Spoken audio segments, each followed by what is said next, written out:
Class so far away. Will use the launch pad at the beginning of the have to think at this point with both placement and eliminations before too long here. King maybe taking an opportunity to push into the first place position on the leaderboards, especially with Buga going down so early in this game, 90th place. I love this outfit from Rux right now. He's a dinosaur. No, I'm talking about his real life outfit. He's a dinosaur. He's set up to play the Fortnite World Cup at 1, and then he's got a dinner date at 7:30. So good for him. Listen, class is everything, Jack. I mean, the guy looks great. I'm going to give a shout out for that. Best dressed, 2 extra points. A Fortnite World Cup champion right there, Rux. But only a 6 damage dagger aside there. Doesn't have to panic too much. That I would panic a little more about. When you have no movement. When you have no movement in that part of the zone, it's literally exactly what I just spoke about. King on your screen, but also something we haven't spoken a lot about, Reverse 2K. Duo with Ninja, unable to qualify together for this competition, but did make it into solos, and now seeing what he can do by himself. Was on the far side of this zone, so also not a fun spot by any means. Quick note, King currently has the highest damage in the match, 574, meaning, like I said, that aggressive gameplay. Still in it, still trying to win, still trying to get the beat on players, and a quick beam on aspect up the ramp, caught off guard by an edit play. A shot through the wall, gets the follow through with the edit. Nate goes down. He is playing out of his mind right now. King reminds me of like Vinny and Zextro back from the earlier duo competitions when they would just try to fight anyone they saw. King, 7 eliminations in game 1, now 4 eliminations in game number 2, and there's still 42 players remaining. And there is only one person in the next zone that just popped up, Dr. Lupo. It is as far west as possible, and look at those arrows frantically moving on over as everyone knows prime real estate is available. This is one of the most insane zones I've seen. Look at, no one's in it. No one's in it. Quick couple notes about King, one of our players from Argentina. He is the minimum age required in order to play the Fortnite World Cup. 13-year-olds combined. Wait, King is 13? He is indeed. My goodness. Jack is 11 million times better than both of us combined. Yeah. I mean, that is absolutely ridiculous to think about. Cosmic on the height. Vivid is still alive in this game. Artbro is still alive in this game. Draken's still alive in this game. What does King use here? Looks like will again place the launch pad, and what you saw right there, a ramp placed backwards to bounce off of it so he doesn't go all the way up. It's basically a sitting duck up in the air. Kind of flows quite quickly towards the opposing player. King, imagine winning $3 million as a 13-year-old. I mean, I think I would have bought like a Razor scooter when I was that age. Probably. And enough ice cream too. You know? Don't really know where I was going with that one, but to be honest, there's going to be a lot of ice cream. Surprised that food's the topic here. The push through the air. King getting aggressive into the next safe zone. Here we go. Going to have to hold a wall for just a moment. Little drop down. Like this repositioning. He doesn't want to remain on the same elevation. He's got multiple floors now in case he needs to take a drop there. Yarkos gets a beam from the side. Limited by Scalar. Arkham in the feed, pick it up, and Elam on Bella EU. Dubs, Bucky, multiple players still in this game on your screen. Clicks taking out Cease in the feed. 29 players left in the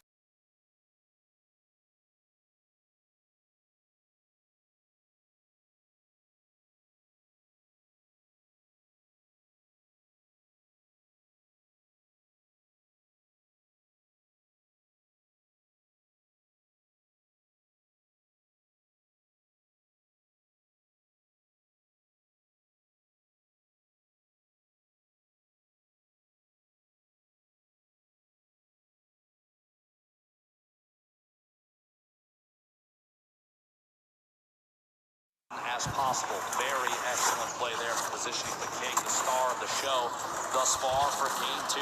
5 eliminations. We are in the top 25 for placement now, so those points go out. That's got to push King even higher on the board. Yeah, King was already surging towards the top of our leaderboards. Now could very well be after this game. King spraying on through with the submachine gun. Players moving as fast as they can over this mountain. The left side of your screen, now the full screen. Enku still moving through. Look at how fast he can tunnel. Benji Fishy still alive in this game. Just took down Drakens. Down the hill we go. Rogue Shark on height right now, but we'll need a waterfall down for a moment. Vivid still followed on up. King down to just 40, 30, 20. who's still 17 HP, will only be at 42 effective health. I mean, if he gets any further than this, it'll be an absolute miracle. And no, down goes King, but I think one of the crowd favorites beginning to emerge today.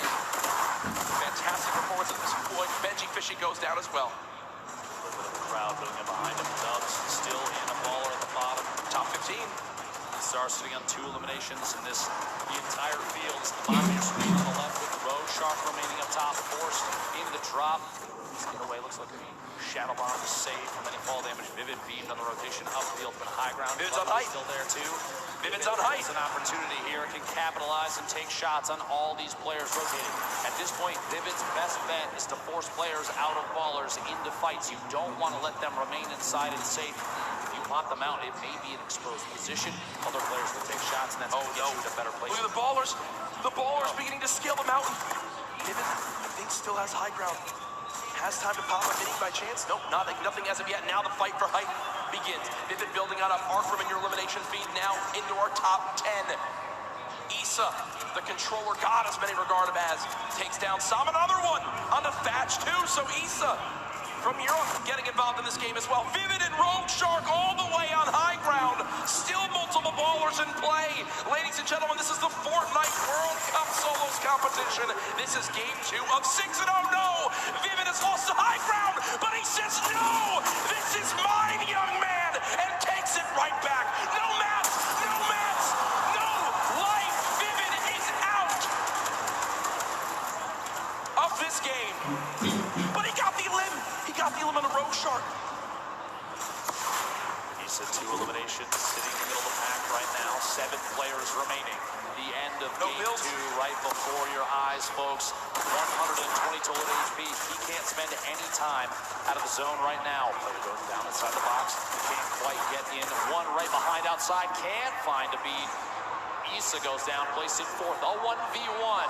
Dubs, the ultimate high ground. The crowd cheering behind him, looking to see if he can capitalize on this advantageous position. Down low, it's Skype for Skype. A bit of a build-off between the two, layering defensively against each other. But Dubs, no builds. Build. The flint knock to save him on the drop might be the play just outside ahead of the builds. Maybe can catch himself on the taller structure. Around inside the storm. This might be it. Shockwave into the flint knock, in the safe zone, doubling back, another one, a valiant effort. He's got to find a beat, but he won't be able to do it. Ladies and gentlemen, game 2 goes to Skype. Skype had 27 health left, 8 HP. If he took one hit from the storm, he was dead, but he clutches on up.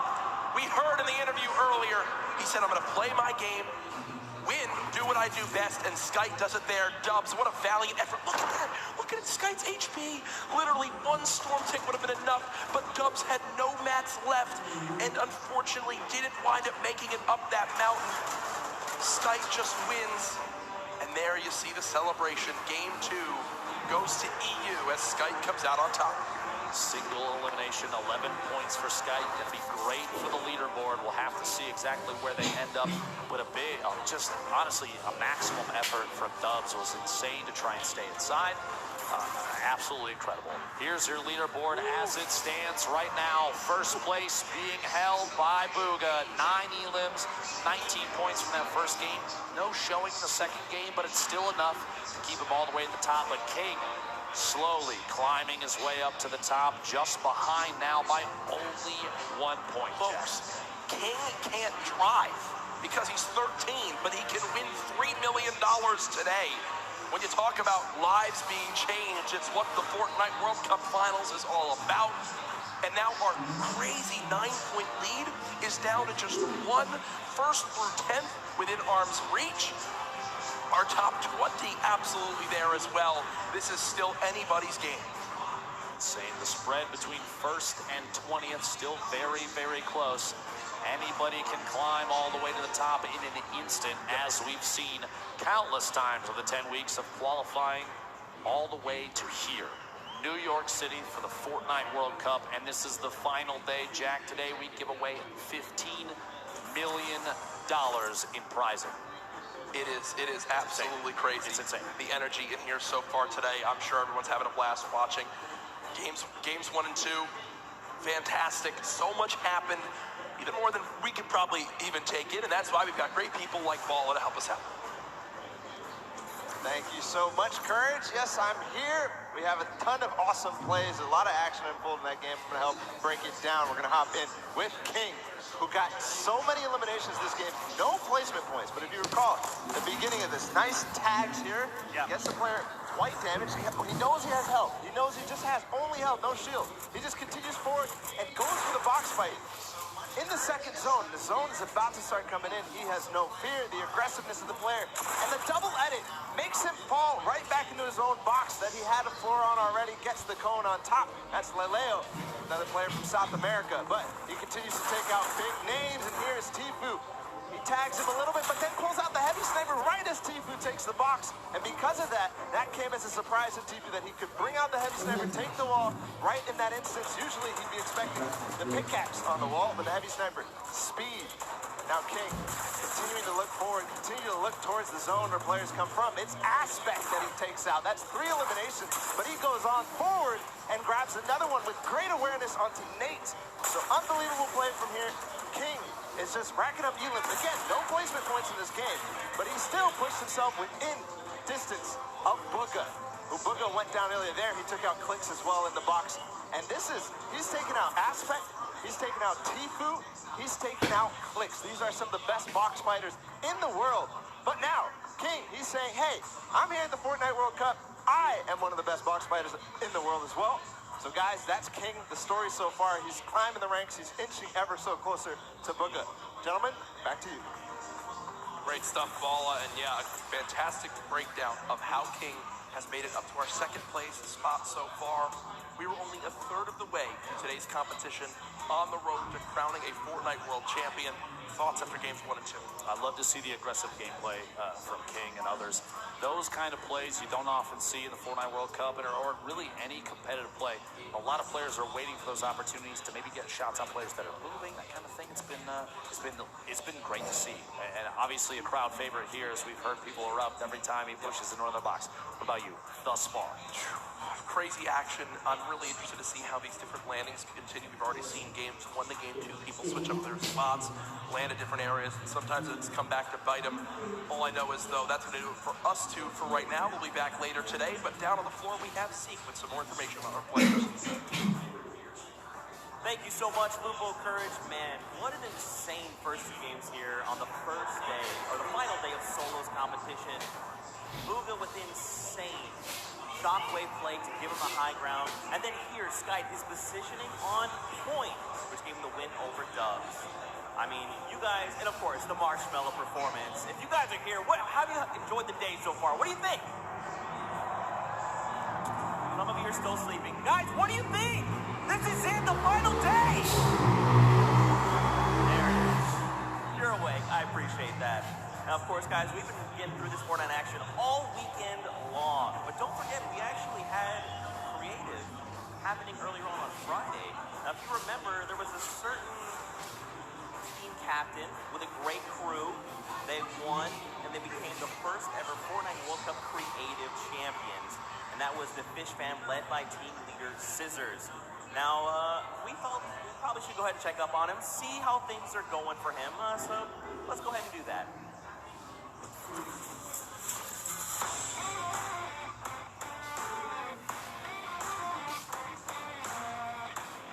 I'm Kitty Plays, and we're here in the player lounge right now, joined by the winners of the Creative World Cup. First of all, congratulations. Now, Scissors, how does it feel now to solidify that title? It's kind of awesome considering I love creative mode. It's thriving, it's awesome, I love it. Now, Tyler, did you ever believe that you guys would secure the position here today? Yeah, I always knew we had it in the bag. You know, we're the week 1 qualifiers. We're the most stacked team. There was no competition. Just when the last map was a death run, I knew we had that in the bag. We got some good players here. I knew Zan would clutch up, and he did just that. You can tell he lifted a finger. He said, we need 1 coin. Just grab this coin right down here. If he can do this without being eliminated. There it is. The win.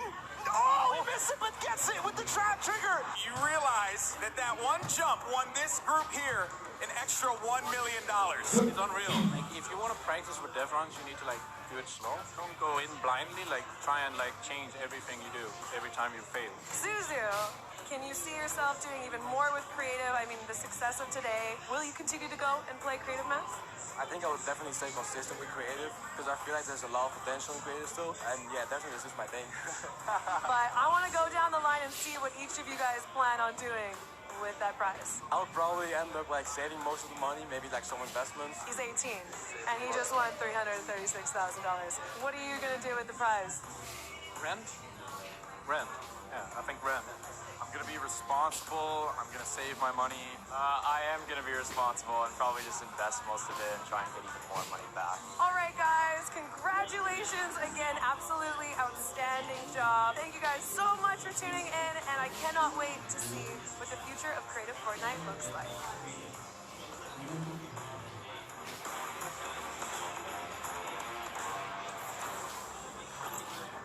Once again, massive props to Scissors and the Fish Fam. They worked as a unit, and that's what got them the dub in the end. The grandfather of creative shows up huge here on this stage. Now, of course, guys, we know you want to get back into games. I want to get back into games too, but first, let's just make sure they give a little bit of a break to the players. We'll hop back in as soon as we can. Now, I did talk about creative a little bit, but don't forget, we also had that celebrity pro-am. Players and people from different walks of life all came together to take part on this stage and play for charity.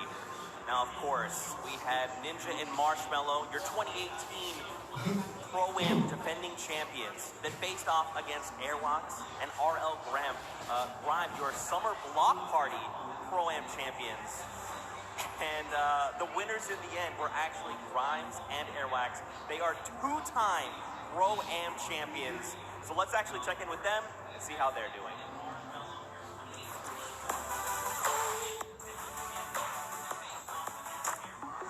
I'm here in the player lounge right now, joined by our Pro-Am winners, RL Grimes and Airwalks. Wasn't totally expecting you'd win 2 in a row.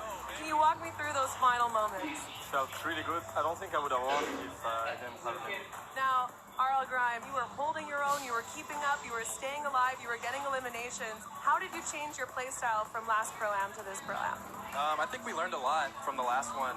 Just that you focus on late game a little bit, and I just sort of let him lead the way and made it happen. How did it feel to play with a potential World Cup duo winner? It's amazing. I'm actually going to come tomorrow and sit in the stands and cheer for my man Airwalks, yeah. Maybe you make an Airwalk sign and wave it in the air? Maybe a 98 bot sign. I'll hold it up.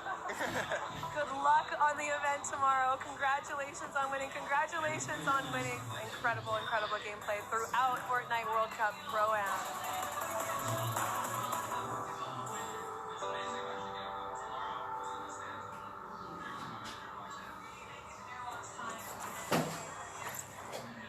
Man, Grimes and Airwax coming in clutch. Very happy for those two, but I'm actually happy for this guy right here. This is one half of your duos world champions. This is Nyrox. I need you guys to make some noise right here, right now. Show him that you love him. How does that make you feel? You got all these crowds. That's great. Feels amazing. There you go. Now, Nyrox, let's chat a little bit, right? Because you played yesterday, like I talked about, in the duo competition. Your partner, Aqua, is actually playing today in the solo competition. So what advice did you give him heading into these games? I told him earlier this morning that he should stick with the plan we had yesterday. And even if he has a bad start, he can still make a comeback like we did. And he can still take the trophy home. That's pretty good advice, pretty good advice. Now, you're already a world champion. You've got the title. So how does it feel now that you've got this title, you're here, you get to experience this and watch the solo competition? You know, how are you feeling after all that? I mean, it feels amazing with the duo, even though I want to compete in solo as well. But hopefully this gives me confidence in solos, which makes me do better in solo next tournament. Okay. One final question for you. This morning, you know, obviously yesterday was a huge day. You had a night to kind of sleep on it, and then you woke up the next morning. Did it sink in? You know, how did you feel the next morning when you're like, man, I'm a world champion? It feels surreal. It doesn't really feel like I've won anything because it was so big. It was almost too big to imagine. But yeah, it feels amazing. Well, again, massive congrats to you. one half of our world champions. Again, give him some love, Fortnite fam. Thank you again, Nyrox. Appreciate your time. Now, there's actually another player we want to talk about real quick, and that is Skite. He just won this second game, so let's see what he's got to say.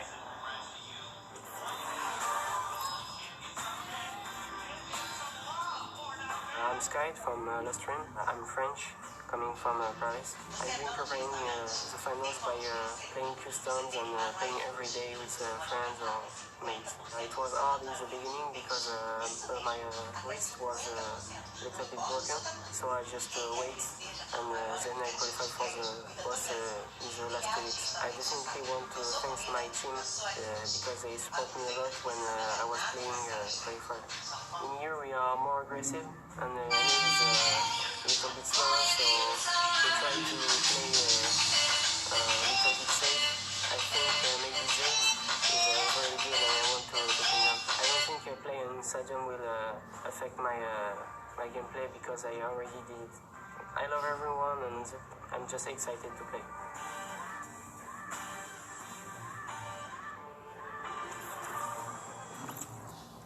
There you go. There you have it. I mean, Skite, this guy is amazing. I'm a big fan. Skite, you know this. I'm a huge fan. Now, guys, there's so many players. There's 100 here that I wish we could spend so much time talking to every single one individually. But let's actually dive in specifically to one, and that's Mr. Vivid, you know, Mr. Clutchman himself. Unfortunately, it didn't work out for him there, but don't worry, he's going to bring some more heat. We actually had time to spend with him at his hometown, learn more about him, so let's watch this together.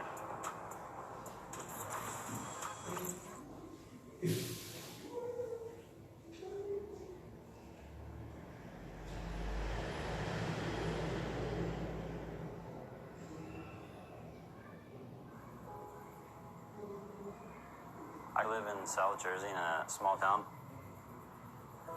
population of under 1,000.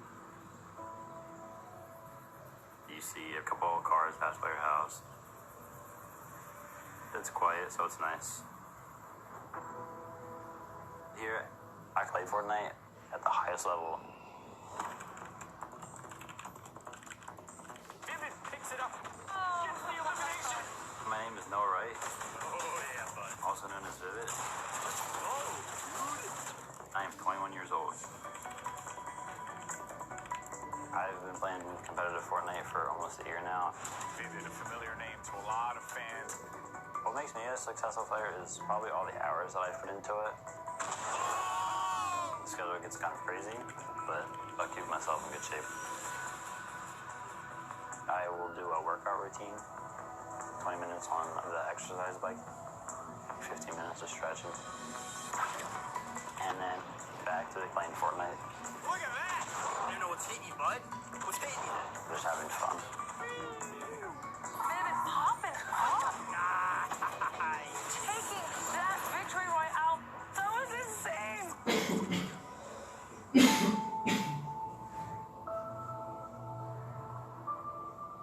I live with my dad. We've always been really close.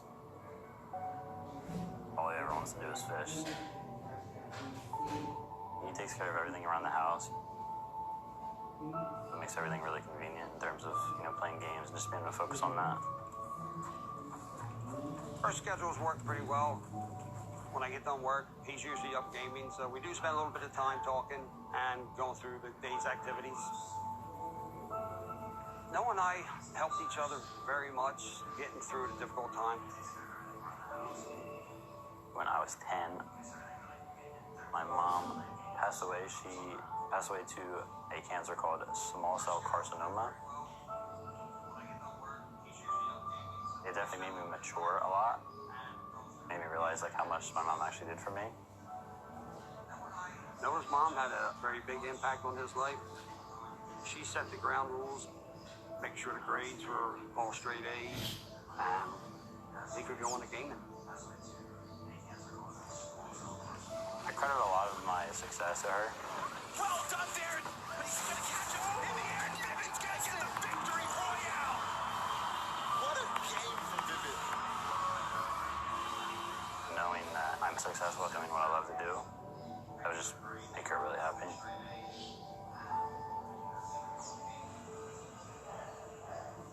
Ready? Yeah. Fortnite granted me with a decent amount of money. I can help my dad out now, so I got on the boat. They presented it to me for being a great father, bringing him up since her mother passed away.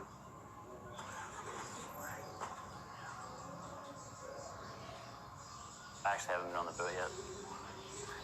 So this weekend I'm going to go on the boat for the first time. Getting him on the boat and back on the water again. One of my ultimate dreams. Looks nice. What do you think Mom would say? She'd like it. I love it.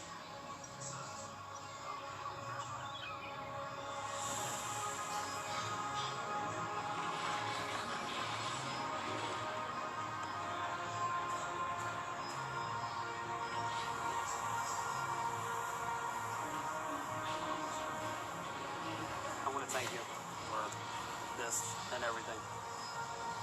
It made me happy.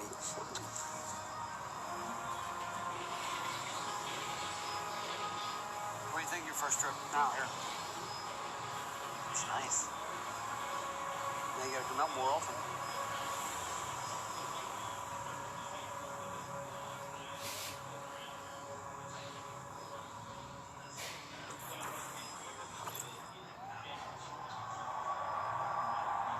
Man, I'm gonna be honest.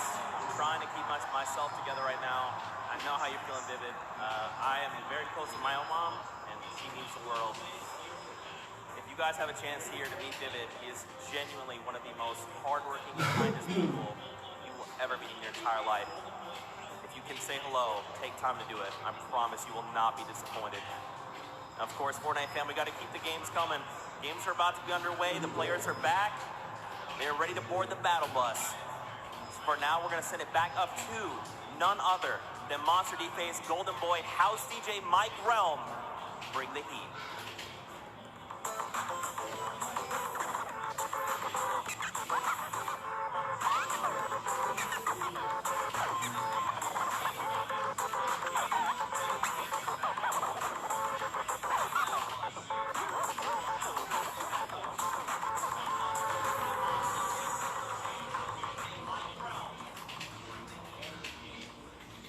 All right, folks, we know you're excited to get into some more games, and good news, we got you covered. Welcome, everyone. Golden Boy alongside with Monster D-Face. Here's we're going to call games 3 and 4 of the Fortnite World Cup Solos competition. And, man, you couldn't have asked for 2 better games to start things off, Monster. Craziness through and through. Top to bottom.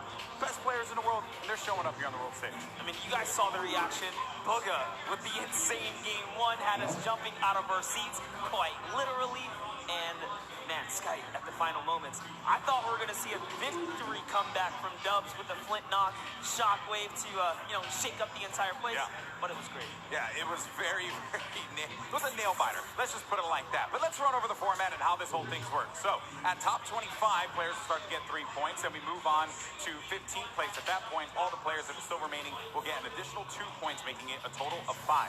Then after that, if they get to the top 5, they'll add 2 more points to that, making it a 7-point total earned for staying alive all the way until the end. But if you get that victory royale, you get a total of 10 points, so plus 3 coming out of the top 5 there. And each elimination is going to count for 1 point. So look for these players to play for the placement. Some, like King, want to play for those eliminations. And then the prizing, it's all on the line for $3 million for the first place prize. 1.8 million for second, 1.2 million for third, and then 1 million as well, plus 4 fourth. That is crazy. That's a lot of money. You know, yesterday the duos had to split it. Today, it's all goes to you, right? It's just a solo competitor. So, and everyone here is a winner. We're here to celebrate every single player that has made it this far. If you stepped onto this stage, you are already a winner. The marathon that they took to get up to this point, bananas to say the least. 10 weeks, grueling competition in both solos and duos, and for a lot of our competitors that have prepped not just for the competition today, but also yesterday. Now, we're already 2 games in. We had mentioned some of the players that had performed very well. Right here, Buga, who had a monumental game 1, and then you also had Skype, who was able to just outlive everyone else and stay alive. But it is Buga who still holds first place, but by 1 point, because Argentina's very own King is looking to contend that, and that is crazy. I mean, talking about aggression, this guy embodies it. Yeah, you've seen him time in and time out. It's players like King that really make these tournaments interesting to watch for the spectators at home, for everyone here in the audience. You've got to have your King show up and bring that action all the way through to the end. And it's not to discredit anyone who made it this far. These guys are still in the running. Yeah, it's only 2 games in. Games 3 and 4 are going to be just as important. Players are going to have to step it up if they want to get within the top 20 here. There's just so much on the line there. You see Buga getting ready, getting prepped up. Everyone is so hyped up here at the Arthur Ashe Stadium. And I don't even know what to expect, man. Game 3, like, what are we even going to get? We're seeing early aggression here from a lot of the South American players. Our players that we talked to from North America and Europe said that was what they wanted to avoid, was the South American aggression, OCE aggression. But this time it's South America that's showing up. And not to bring it up, but, you know, you saw exactly what happened when King walked into Tifu. He just saw him trying to shadow bomb peacefully to the zone. They were not safe, by the way. They still had to make it through to Happy Hamlin, but King said, you know what, I'm going to pause right here, and I'm going to take this fight. And that is how the Brazilian region does. Yeah, that's how they do it, man. They just want to take the fight. They want to go right at your face. They don't care who you are. Listen, you can have millions of subscribers on YouTube. You can have all the Twitch Prime subs. You can have all the fame and the fortune. But at the end of the day, everyone that's in that game, they're all equal.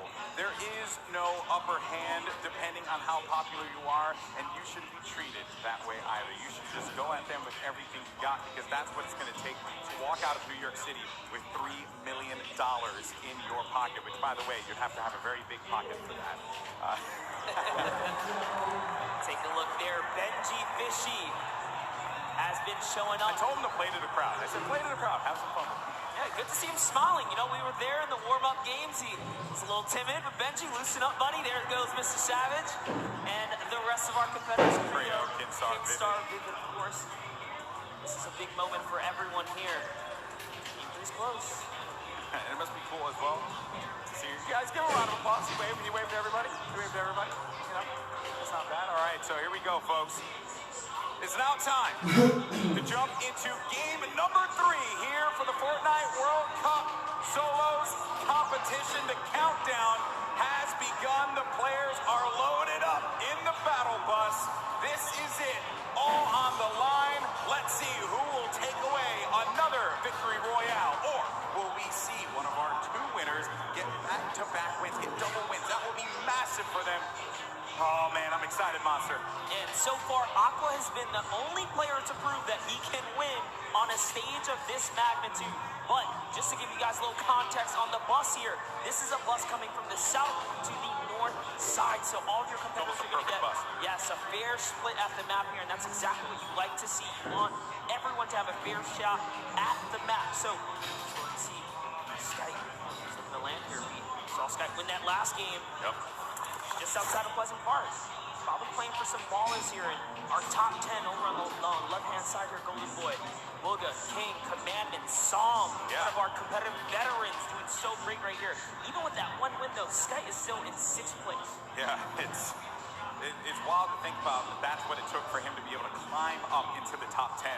Only 2 eliminations to his name, currently standing. But we're going to keep eyes for the time being here as we head on over to Junction. There's a hot spot there as well. We have talked to some players about landing for hot spots. I actually just got word from production in the back. King has been eliminated off spawn. Wow, that's huge. That's going to be a real big setback. We've seen players like Zayn and Sap really fall behind yesterday off of one game not going their way. That is rough, man. That is certainly not going to be pretty for him. But, hey, you have 3 more games remaining. You just got to shake that one off. Moving on, though, we're checking out the action at hand here. You're going to have Kuzo pushed right in. He's going to make him pay. That's going to be an elimination on to Fletimoy's. Well done. Number 1 on the board. I'll be honest, I wouldn't trust myself with that Maverick, but he hits right up on him and hits him in the chest. Here now with Crew. That was the shot. Oh, Crew, no chill. Right on the sky platform, too. That was how King was taken out. Couldn't even land safely. Got pinched right out the sky. That's rough. Because there's nothing you can do. You're in a glider state. You're just floating down. You're hoping that no one's looking right at you. Players at this point, they're going to go for those shots, those open opportunities.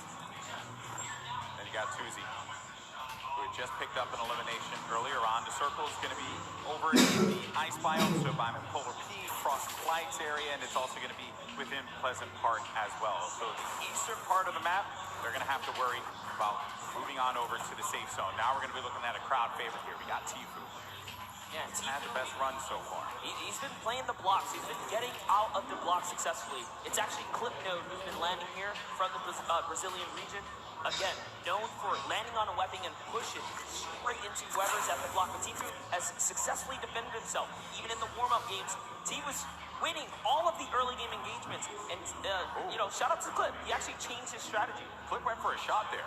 Yeah, but Clipnode stopped pushing, though. He's not using the same strategy. He's actually adopted so far. Let's see what Tifu can do in these moments. He's chopping some perfect grenades across. Yeah, in game 1, Clipnode ended up getting everything that he needed and then disengaged out of the block, whereas Tifu took a little bit more time to loot up, get as much as he possibly can.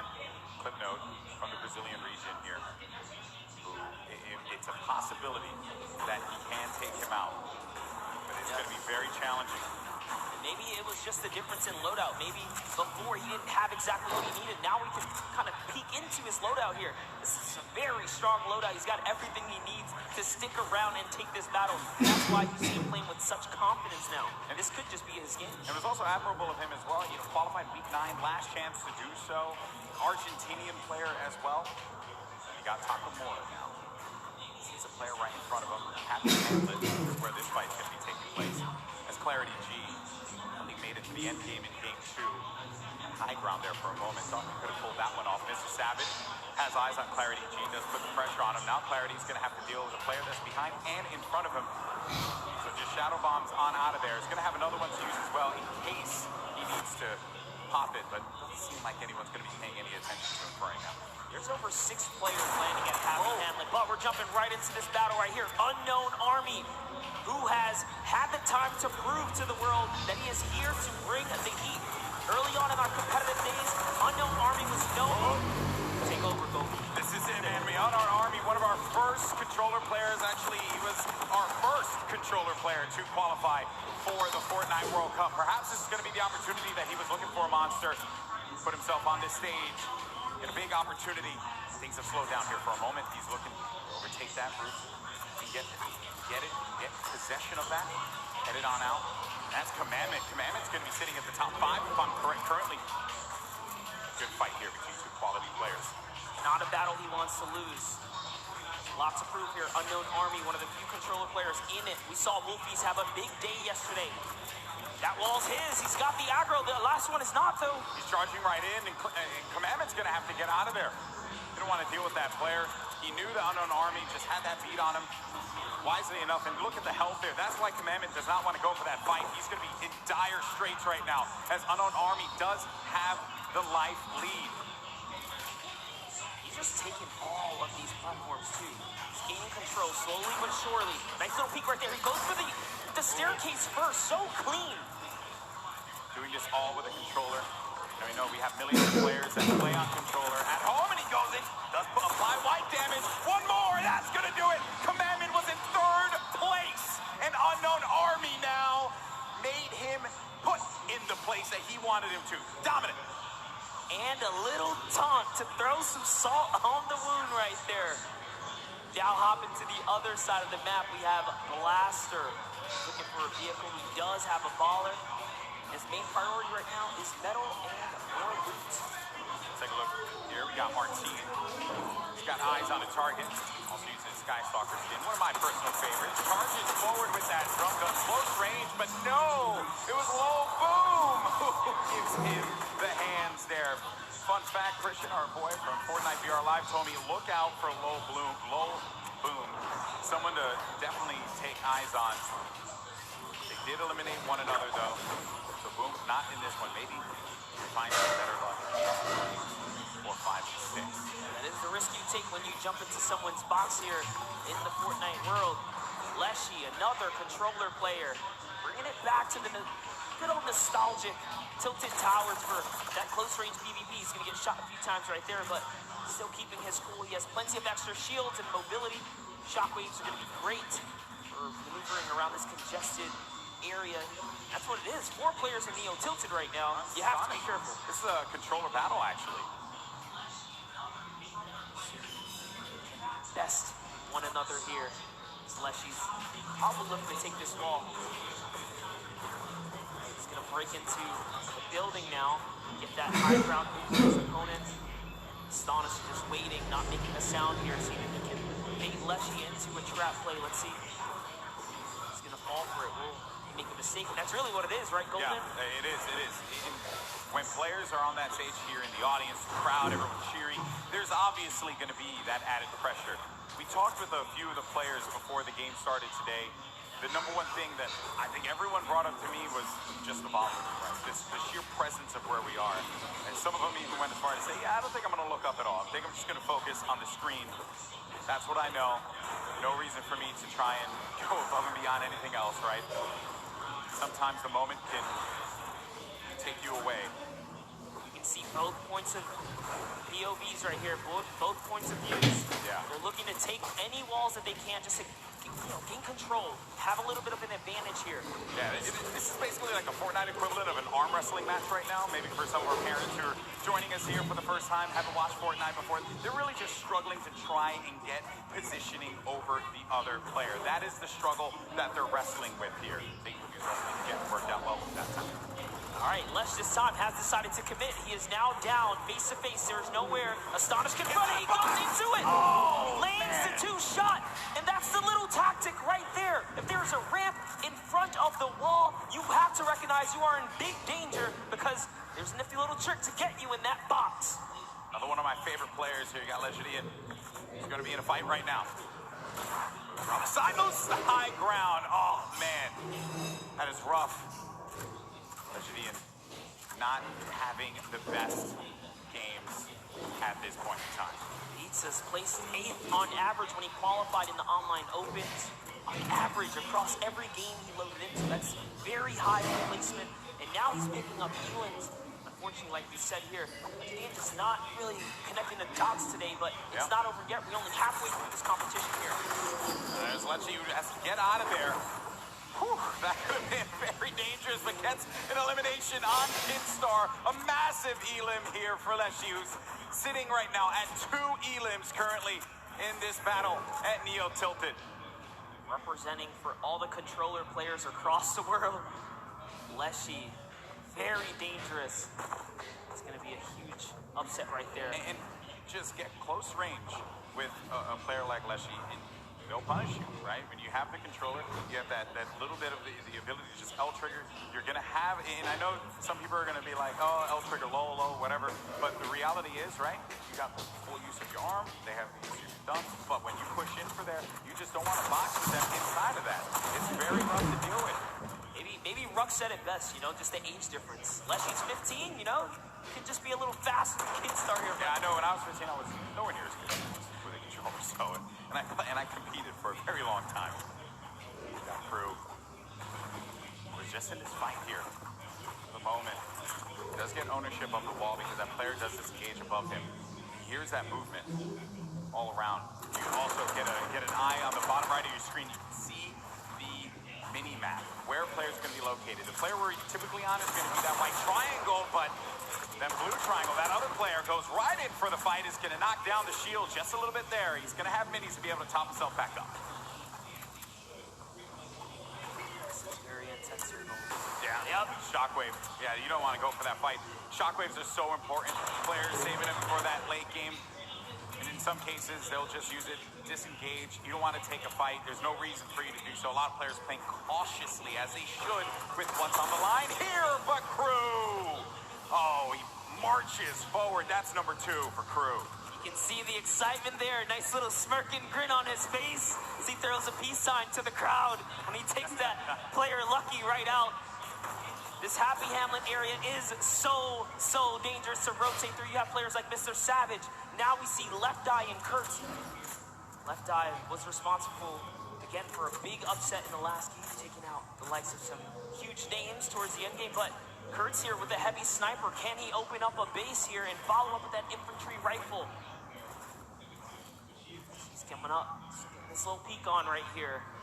I think Ninja yesterday had talked about the infantry rifle, how good that weapon is, and it truly, I mean, the accuracy that you get out of it is absurd. It's something that if you pick it up and you know how to use it, you will be deadly out there in the field. But she has done a lot of times, Ninja, which is why he likes that weapon so much, and I would understand why a lot of our players will go for that as well. When you have the option to, why not? If you got that comfortability with it. Then you got Left Eye. 2 eliminations currently. Has 2 Shockwave nades.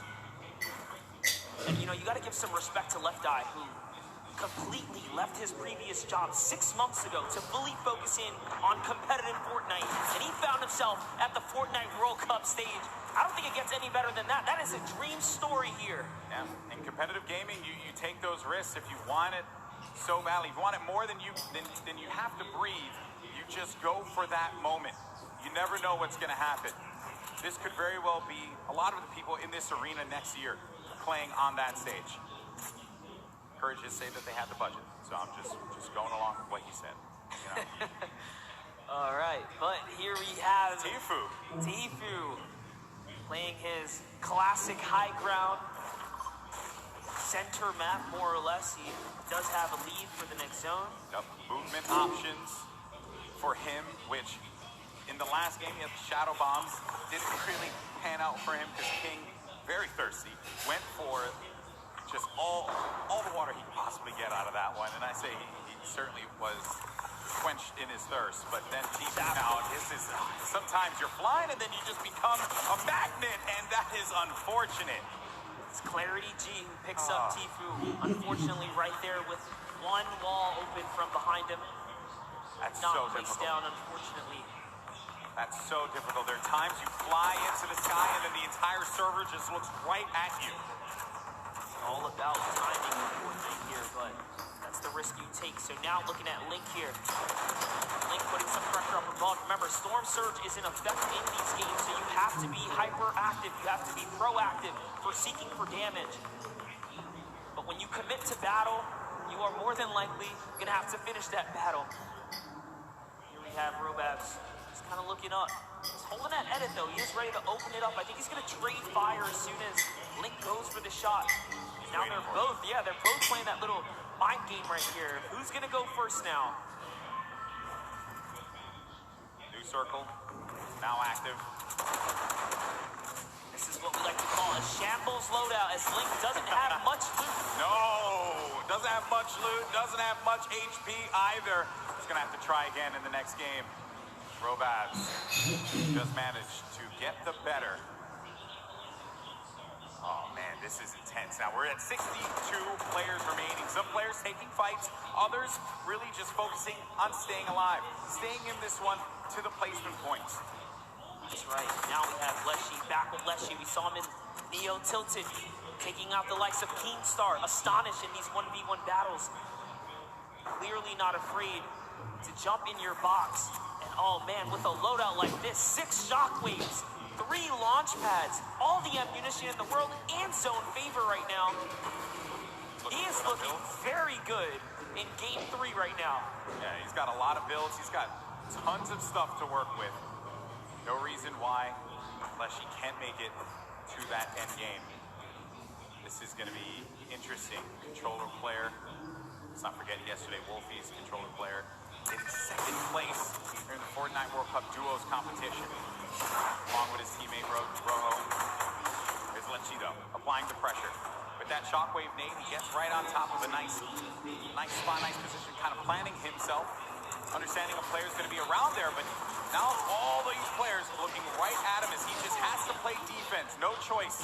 Gets tagged up a little bit, loses some of his shields. He'll be okay for the time being. The amount of players you see on the stadium side that once he's shown his self to that angle right there, and everyone just collapsed on him. That is so scary. And it's still coming in, but he's fending himself off, punishing another player off to the east side right there. Here's Leshy. He can figure out that player is the same one that just tried to make a move on him.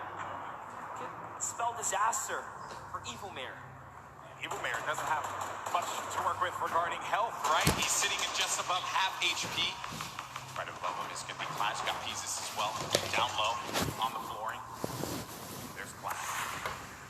Good loadout as far as weaponry is concerned. Also has that glider with the HP he has currently. I want to take advantage of Shadow Bomb or something like that rather than throwing yourself in the sky. But this is another play from earlier on. Actually, no, Storm Surge active currently, and we are in line. Apologies there. He's sitting on two ballers here. You see one here. He knows his opponent's gonna have to go for one, but I guess a little bit of scouting here is gonna realize someone's waiting, baiting all of the loot as well. Also off screen, Leshy did take out Evil Mare. You mentioned that before, Monster. Ended up happening. And in Storm now, 65 HP. Where is this player that went in for the fight? It's Wakey. Wakey's right nearby. Storm and Wakey are sitting now in the zone here. Biding time here. Wakey, 3 eliminations, tied up for the most elims in the game so far. You got Wakey, Leshy, and Aspect all at 3 eliminations so far. Just under 50 players remaining in game number 3. Players have boxed up. They want to play this slow game. Wait for anyone to make a mistake. It's going to be hard, but for some players like Dubs, they're going to need it.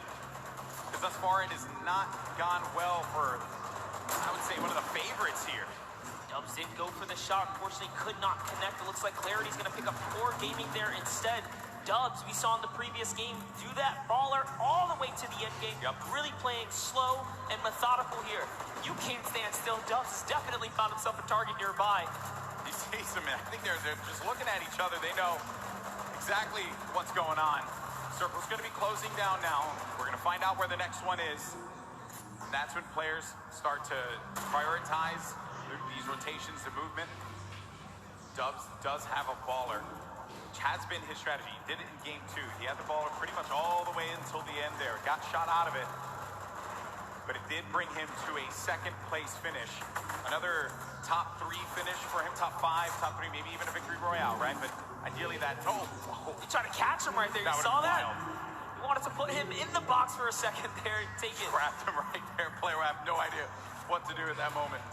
That's actually pretty interesting as well, because Class is desperate right now for an Elam. He has to really feed off of a siphon. He doesn't have any other way to heal.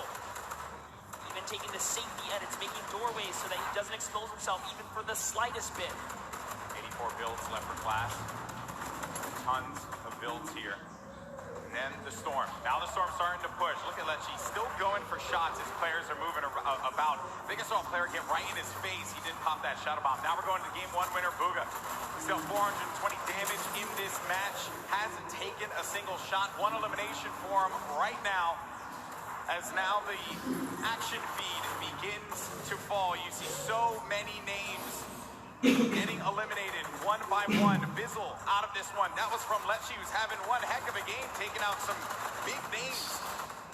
It is really going down right here. You can just kind of breathe in this overhead view right here. Man. Bella EU doesn't even realize he has the high ground right now. Clarity G just nearby as well. Bugga at the upper layers in this end game, just trying to avoid that lower ground congestion. Yeah. All these players are just slammed in the middle right here. As Andretta gets the high ground, we haven't seen much of Andretta so far. But you gotta be careful, those shockwaves will really sting and take that placement from you. Yeah, he has been laying low. so far, but does manage to maintain the high ground. Lost it for a brief moment, but wisely enough went outside of the storm to regain some of those builds. On the right side of your screen, you got Bugha and Lecce. Lecce, a great game that he's managed to put together with 5 eliminations. Bugha, your game 1 winner, maybe looking to get a second win on the board. How massive will that be for your current first place player? Lecce just picked up his 6th elimination now. He is really popping off right here. That was on Huche too, a big player there and a big connection for him. Lots of builds to work with. Bugha does get another one. That's Kinzel. Right through the trap he goes.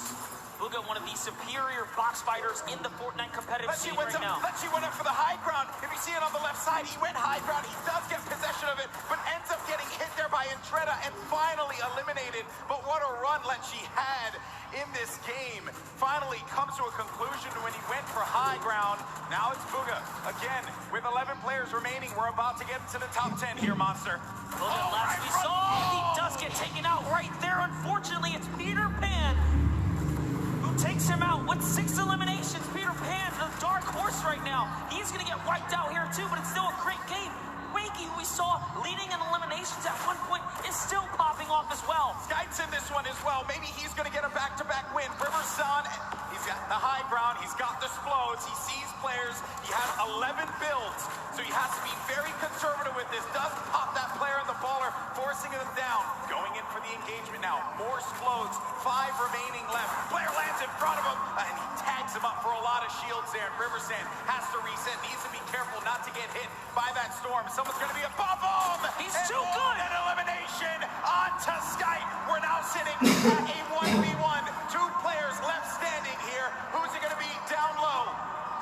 It's Dubs. It's Dubs down low. And Riversand has Dubs on his sight. Who's going to get the win here? Riversand navigating, tarping. He has 7 builds remaining. Dubs trying to play defense, giving himself any kind of cover that he can possibly maintain. But Riversand, a few more explodes remaining. That could punish Dubs. Really trying to keep him down to the zone here, Golden Boy. Oh man, this is it. He sends another one out, and they're just telling him, you gotta run. He goes into it. He's still holding position. Dubs has the high ground, but he lands in front of him, and Dubs gets a victory royale on the world stage. Absolutely incredible for Dubs to connect. Finally hits all of his shots, and nearly a back-to-back performance right there. That is the kind of comeback story you want to see here on the main stage. Prove to the world that you're the greatest to ever do it. But you gotta give credit to Riversand. 2nd place finish for him there. Had the high ground, had the explodes, but it was Dubs who managed to get the better of Riversand. And look at this unfold right here. Riversand had the Rockets looking right at Dubs, and Dubs just needed to play defense. Riversand had no more builds to work with, and Dubs recognized he had the high ground. He just needed to go in there for the clothesline, and he nails it with that green pump. That is the name of the game. You cannot miss your shots when you fully commit. Dubs and Mega sitting side by side. What a better player to have nearby you. Arguably probably his best friend right here in the competition. Hey man, that was nuts. What a game from Dubs. What a journey he's had. 4-time qualified. We know that he is a unit when it comes to solos. Finally getting that win. So 2nd place in game 2. Game 3 gets 1st place. He has to be feeling very good about that. That is the kind of performance he was looking for, and it must feel good to finally solidify a victory over the course of the weekend. Yeah, it's like it's just a load off your shoulders, man. Honestly, because I've been talking to him quite a bit. He's like, I just want to get this win. Now with that, Dubs goes up to 3rd place. At the top, though, Skype, he managed to make it to the end game, as well as Bugha. So, our 3 winners, 1, 2, and 3, in the order of which they took their victories. Game yes. 1 was Bugha, Game 2 was Skype, and Game 3 was Dubs. 19 points, 1 point shy of taking 2nd, and Bugha, way to hold on to that positioning at the top of the mountain.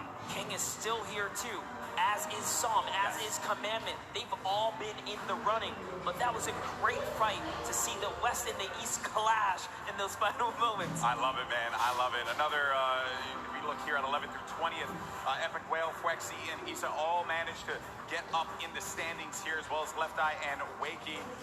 Oh, what a game that was. Game 3 did not disappoint, but I did get word that we have Dubs standing by with Jordan Fisher to get his thoughts on that win. A massive, massive victory royale for Dubs here, a definite crowd favorite. A lot of people really excited to see you play today.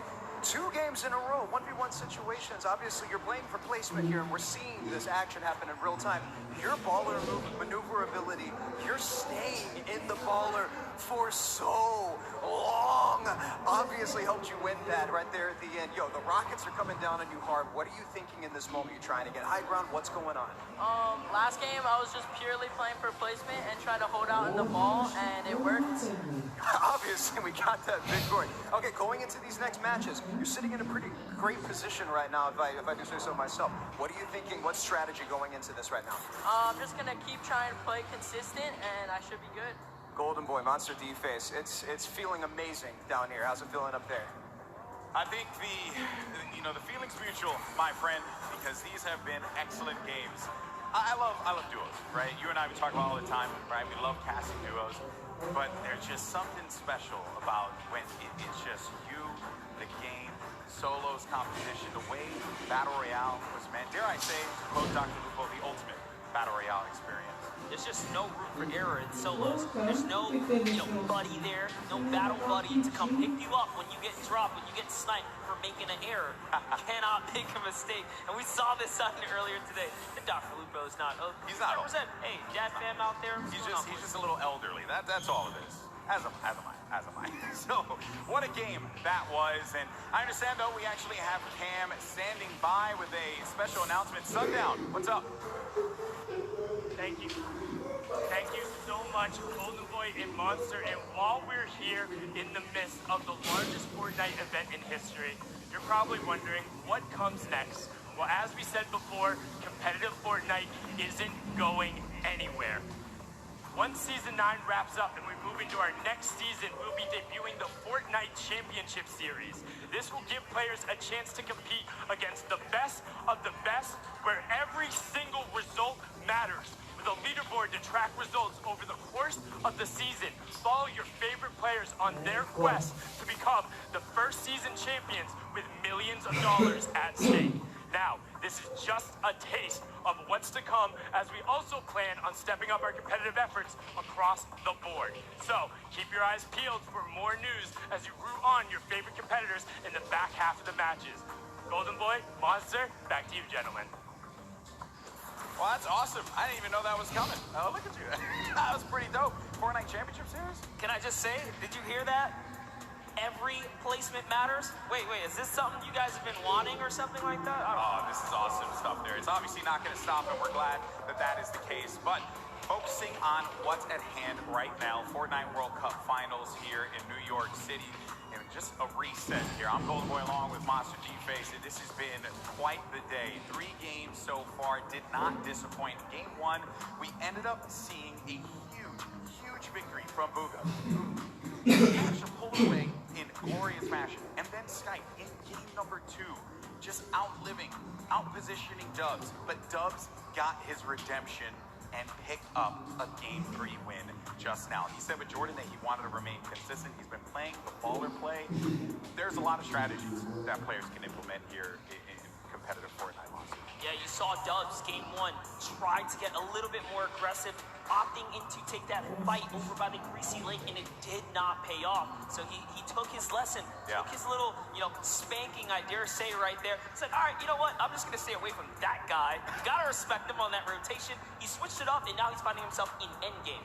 And that is the kind of adaptability you have to have as a Fortnite professional. Yeah, it's necessary. 4-time qualified solo player is Dubs. What I mean by that, when he qualified the first time for this event right here, he queued up again. Each week the solos competition was available. Did it again. And did it again. And then did it again. And then did it again. That's how good he was. Everyone doubted him. No one knew who this kid was. And then he shocks the world. That, my friend, is undisputed. But the next game is going to start up. Game 4 about to begin. New York City, come on, let me hear you. It's about to start. It's about to kick off. These players need your energy. The battle bus is getting loaded. And look at everyone in the stands. What about that Marshmallow concert earlier today? Incredible stuff, that live performance from him. You love to see it, but this has been a wild day thus far. Now the question is, can Bugga, Skype, and Dubs continue to hold their lead? We saw King fall out of the running last game, and it set him back. That's right. 4 placements. That's right.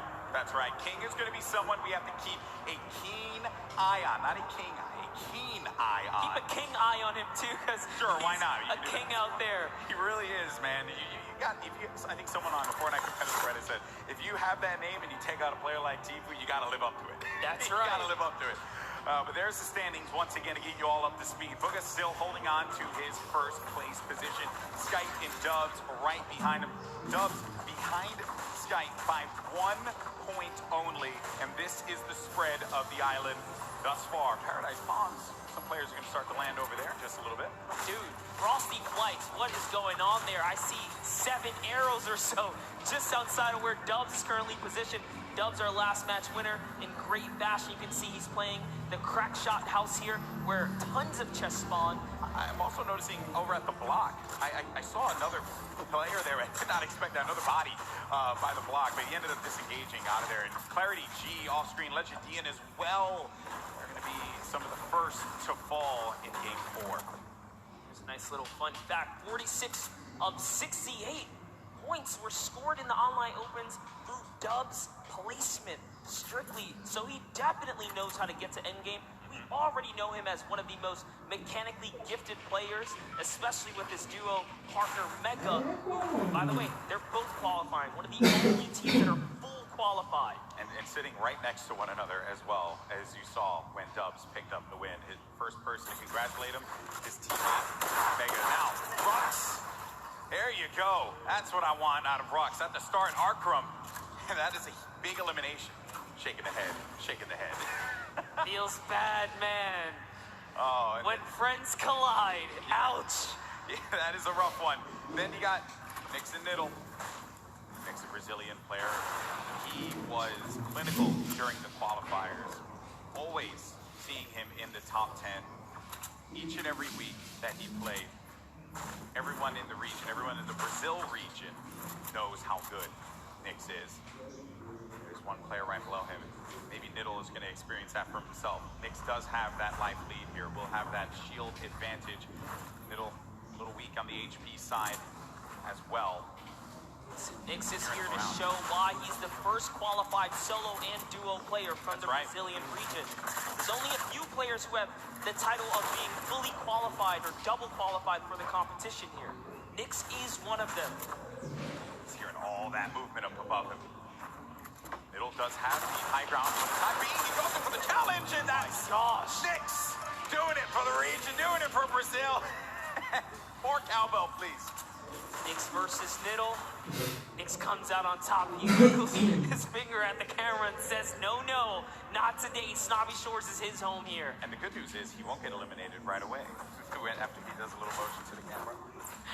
Yeah, I think I love you, buddy. No instant karma for him. No instant karma for him. Take a look at Austin. One of our few players representing the Asian region here. Japan as well, 15 years of age. Got a lot of great players from Japan that have joined us in New York City this weekend. Tons of young competitors. We saw a great performance from Sigo, King yesterday, but Let White and Twins, they've really been going at it here in Paradise Palms. The only players here, so the winner of this one's going to take it all. 7 builds for Lightweight currently. HP, little dire. Twins also going to be in a rough spot too, and then won't get an opportunity to be able to pop that big potion there unless he goes for it. Okay, he's making it happen. He's going for the big potion pop and does get it. That's going to give him a slight advantage in this fight. The difference was no hesitation here as Letwike is going back in it, even with the health disadvantage here. Oh, that shield's going to be gone out of that one monster. That does go up above him, and no! Twins got caught looking, and that's let who will benefit with that chug jug. I'll tell you this, so much confidence. Confidence is key when it comes down to these PvP battles. He just went all the way, he was committed, and he was, you know, hell-bent on getting the win there. But Ghost Issa, we haven't seen any Shifty Shafts action all weekend long. Good to see Ghost Issa here on the main stage, as he deserves as much love as anyone else. What's he gonna do? How's he gonna represent for himself and his fans? It's a battle, cross-regional battle here between Boffin and Issa. Boffin from Japan, putting this region on the map, perhaps. Issa, well-known player in the space.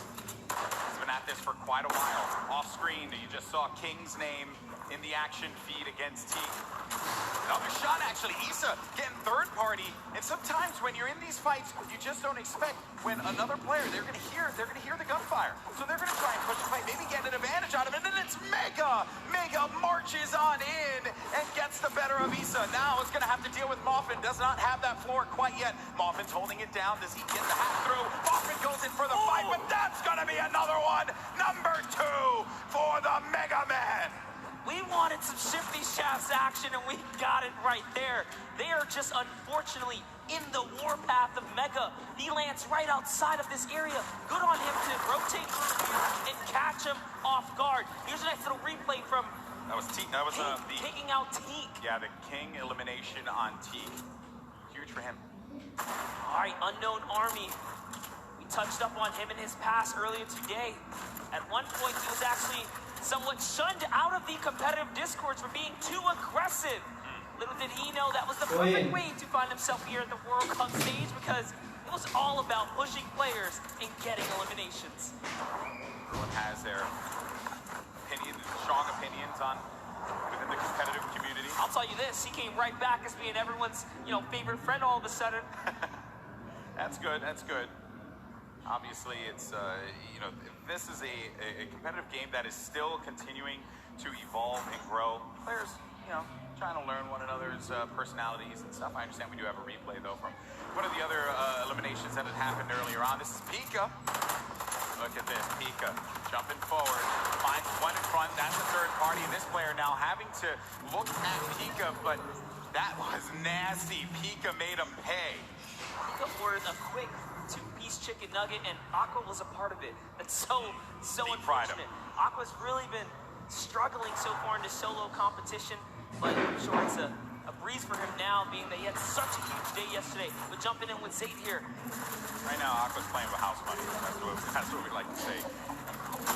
Huge performance from Zayt yesterday, but unfortunately for him, not going to be the case in Game 4. Hood J, his first elimination is on to one of Fortnite's greats, Zayt. But the fight continues against Dracons. It's an artillery strike right here, and Dracons is going to have to back up here. Hood J is going to get a moment of peace because he's in the lowest level. He doesn't have to worry too much. Dracons trying to axe his way through the middle and trying to loop right there. That's his loop, respectively, if he can snatch it really quickly. But no, he's more focused on this battle right now. And sets up a cone as well. And Dracons, from the Brazilian region, so there's just aggression. That's what they do. They'll go after the fights, and they want to get in your face. They don't care. They don't care what region you're from. Absolutely loving the rhythm right now. He's really messing with the cadence of his axes, but he's going to get punished. And now he's the one who's on the defense right here as he backs up and takes a defensive stance to go ahead and heal. Doesn't have any shields, no minis, unlike Hood J, who has 2 more remaining. This is allows him to bounce back. He's got all the mats now, Golden Boy. Yeah, he's got everything to work with. Sometimes you gotta go, just farm up, pick up as much as you can, or maybe even disengage from a fight. It may not be worth it. It's okay to disengage. Play the safe game. There's no reason that you gotta get aggressive, get in their face. We understand that is what the region likes to do, but in this instance, hey, you're playing for the long game. Yeah, and I talked with Macwood and Calculator in the Players Lounge for a while. I asked him, what do you do if someone disengages? Do you respect a good disengagement? He says, depends, If both of you guys are in a weird situation, they'll give it up. There's no reason for you to go for a fight that you're just not comfortable with. Crew, though, he's looking for a fight right now. Has this player playing a little defense, but he ends up getting tagged, and now it's going to be him on the back foot. has to take a moment. Pop a mini.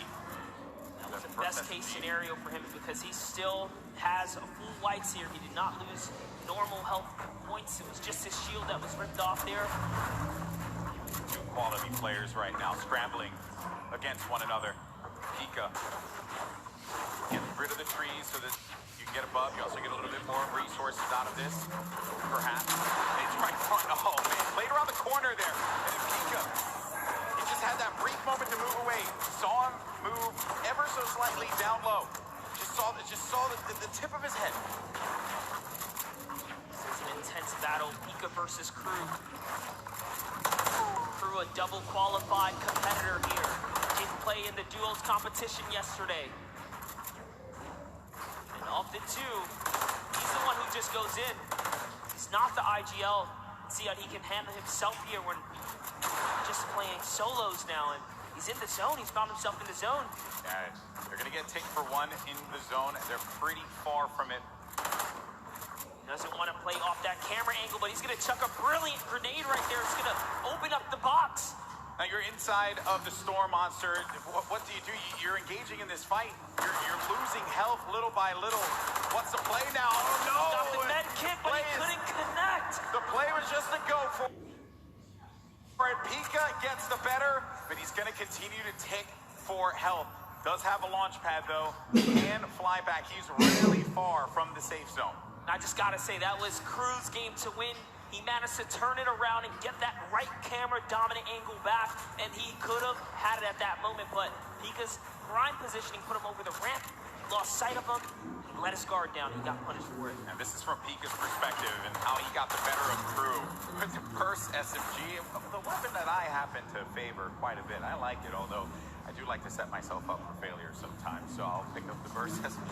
It won't really end that well for me, but for these players here, they know how to take advantage of each item in Fortnite.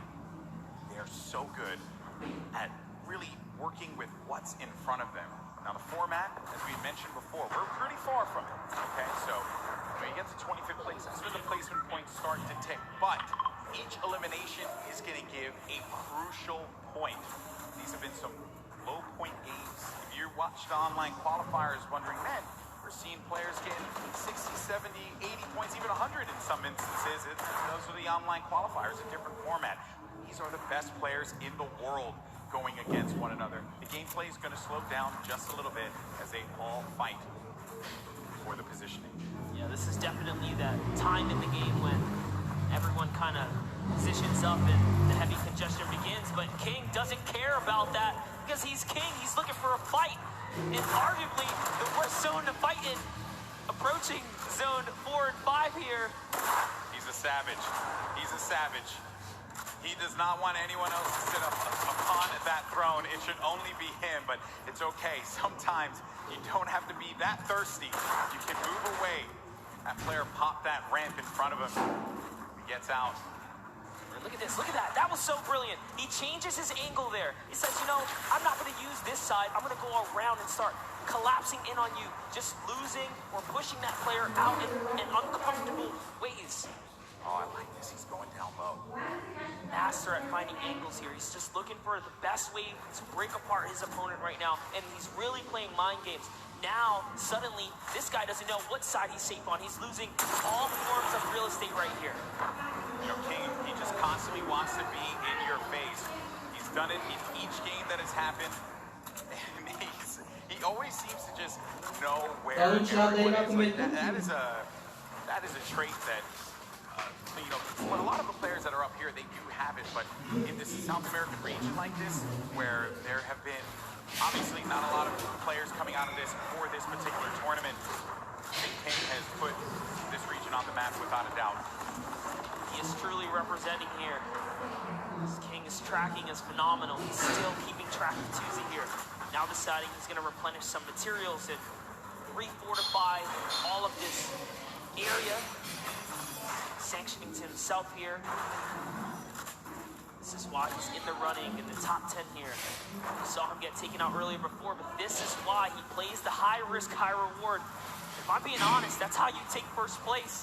You put it all out there and go big or go home. Everything goes in your favor, honestly. Go big or go home. King fight over on the mountain there. Kuzi's next to him, as well as Keemstar.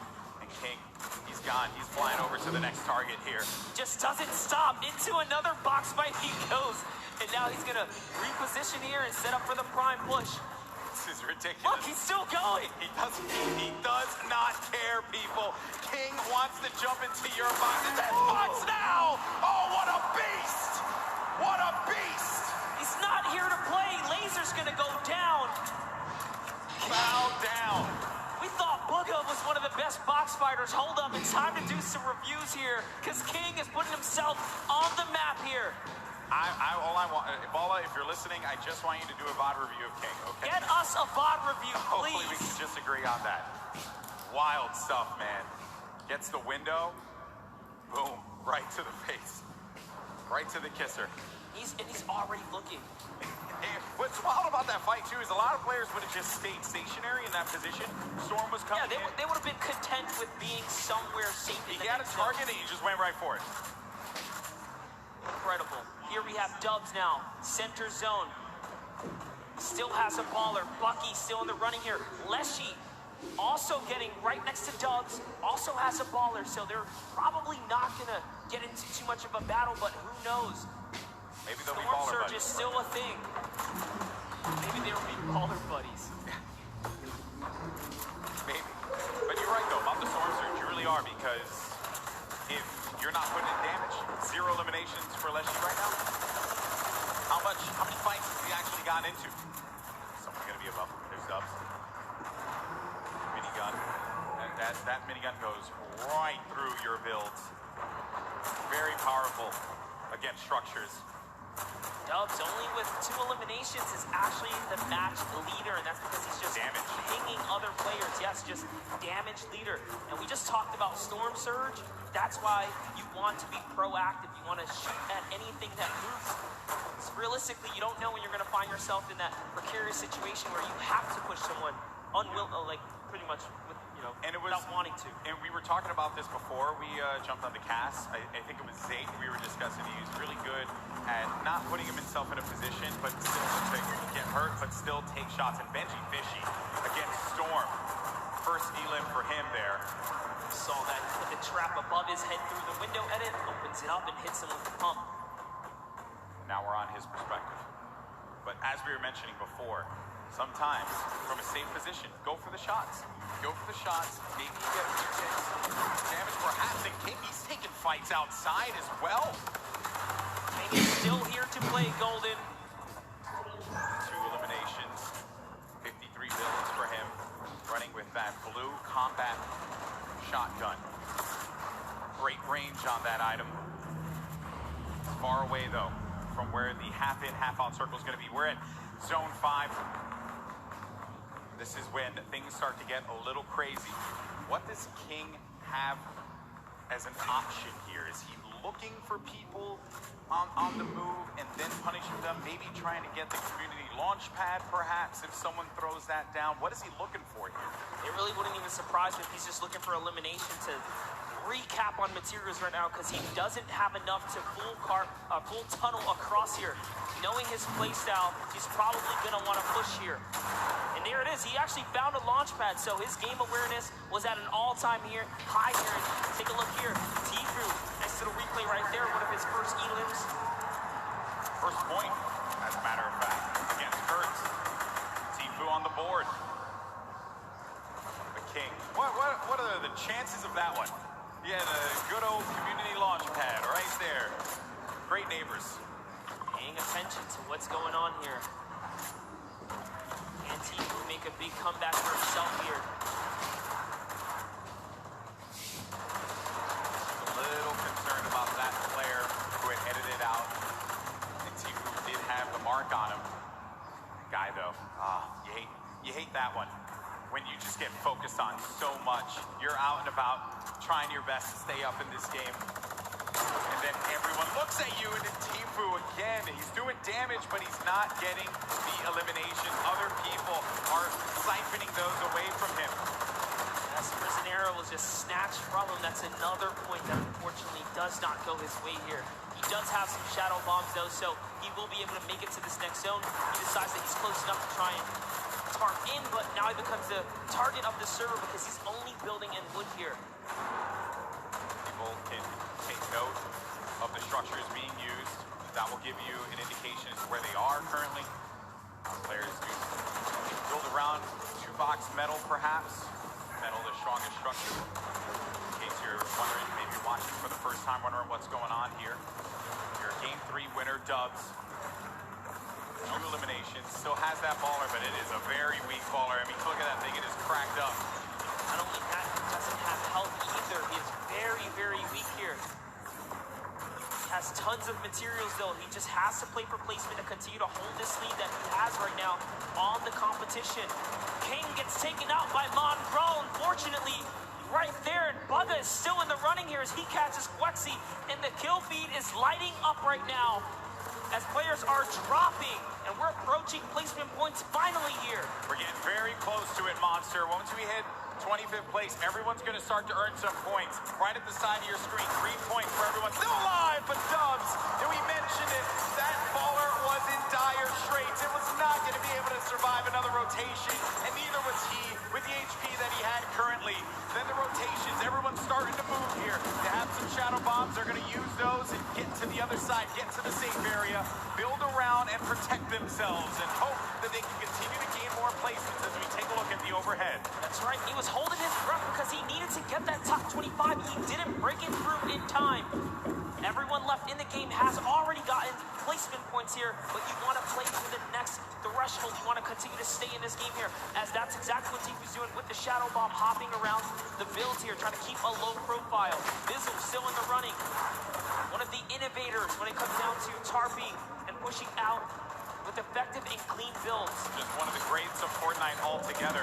On the side, I was looking at this fight between Ruxin and Riversand. Riversand went for high ground numerous times, and Tifu gets eliminated by Mongrel.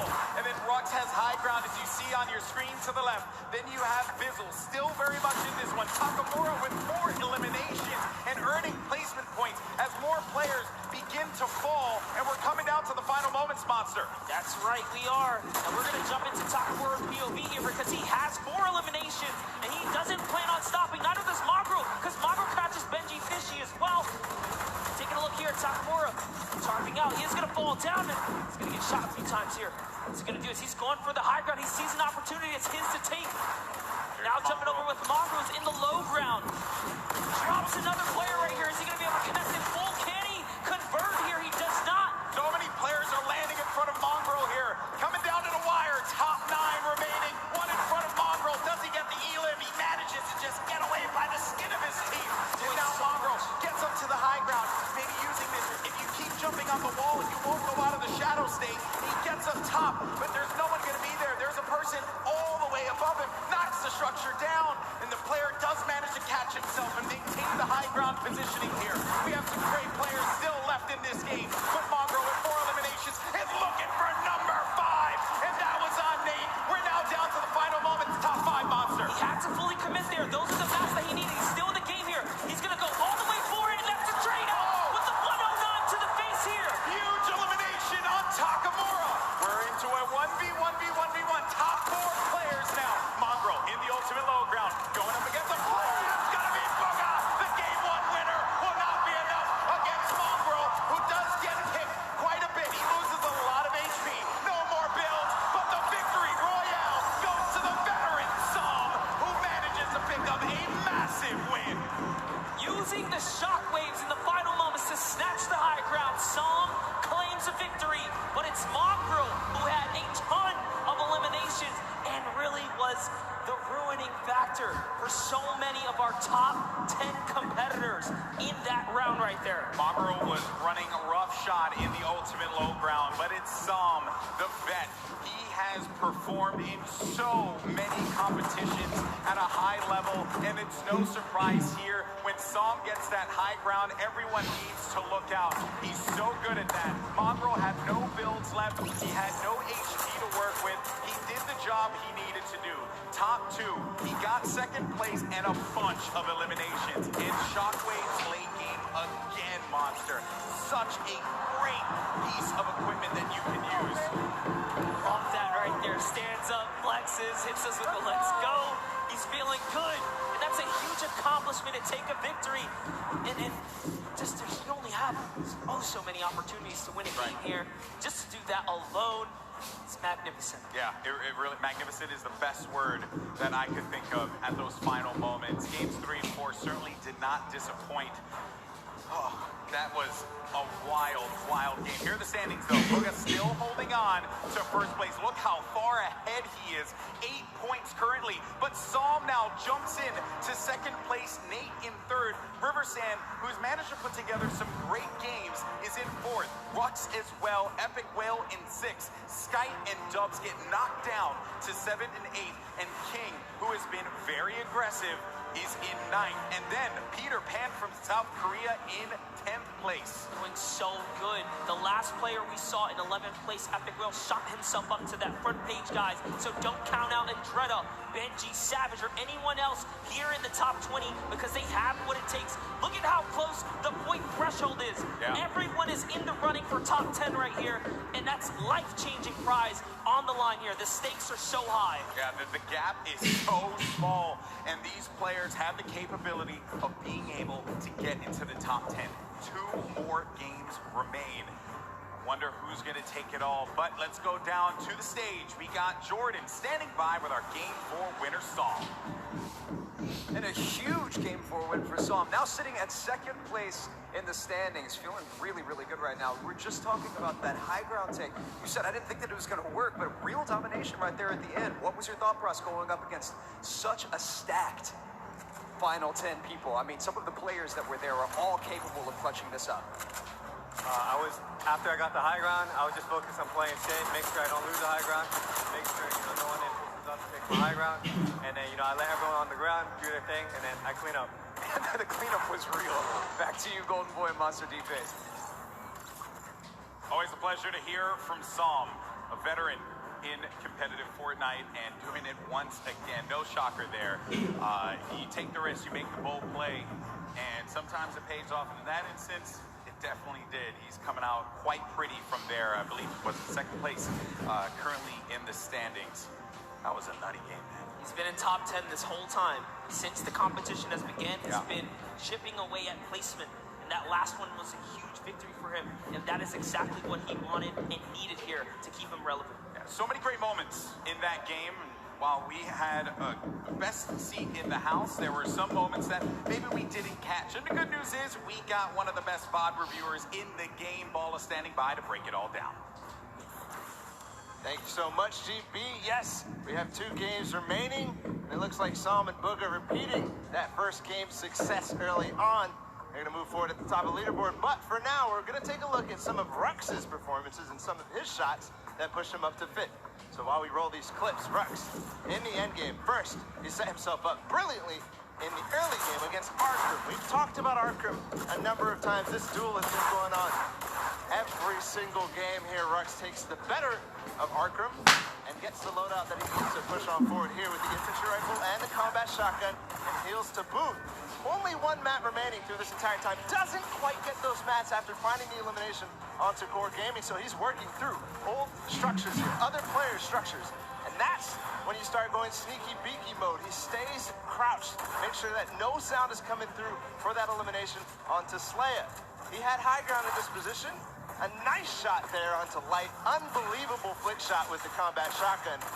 And then this is when I believe it was somebody else took high ground here. Beautiful retake. It's Stompy. Rux brings himself up into 5th place with that. We'll see if he continues to climb. But for now, we've got 2 more games to go. Gentlemen, back to you. Thank you so much for breaking that down, Bala. Rux, who has been time and time again showing up in the top 10. We always see his name, whether it be solos or even in duos, along with his teammate Pika. They always have great events. So no shocker there. But this is, what a wild ride, right? We've been on 10 weeks up until this point. All these players from around the world. I love looking at that top 10 as well, man, because it truly is a great international game that we have here with Fortnite. Yeah, you saw it unfold. Like, who would have thought King would be the man to show up today and be like honestly, the energy for the arena here, because he has had some of the wildest moments so far in his journey through this World Cup weekend. Yeah, that's right, that's right. It's been a wild ride here, but that's going to do it for myself and Master D-Face the Boricua boys. There we go, brother. Always a pleasure to cast with you. Now we're going to go to a quick break. When we come back, Courage and Dr. Lupo take the stage one more time, and then we crown our Fortnite World Champion. We'll see you in just a few.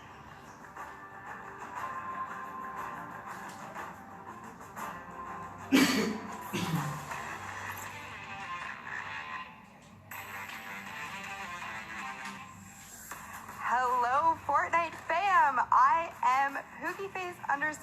I am joined here at the front of house with David, and we're going to talk a little bit about how all of these systems work, how we are bringing the Pro-Am, Creative Cup, and the World Cup to you guys this weekend. So David, nice to meet you. Thank you for joining me here. What do all of these buttons do behind us? Tell me a little bit about what all of the technical things are here. So basically this is controlling all of the lighting and all of the video for the entire show. We're pushing out all the videos that you see on all the screens, any camera shots that go up there. And then we're also making sure that all the lights are at the right levels for player faces and everything else. So it's your job to just make everyone look great, is technically what you're saying. Absolutely. Now, I know that you have some facts about the lights, the LEDs. Give me a little bit of some factoids about how all of this production pulls power and, you know, what goes into all of this. Absolutely. There's about 1,200 lighting fixtures in the room currently. We have about 18 4K video outputs to go to all the big screens. We're running about 98 million pixels worth of video space, and it's taking about 2,000 amps of power, which is about enough to run about 15 homes. Thank you so much for taking the time to speak with me today, introducing to all of these working parts. But there are so many more things that go into all of this. So when you guys are out in the stands watching the World Cup this weekend, you have David to thank for everything.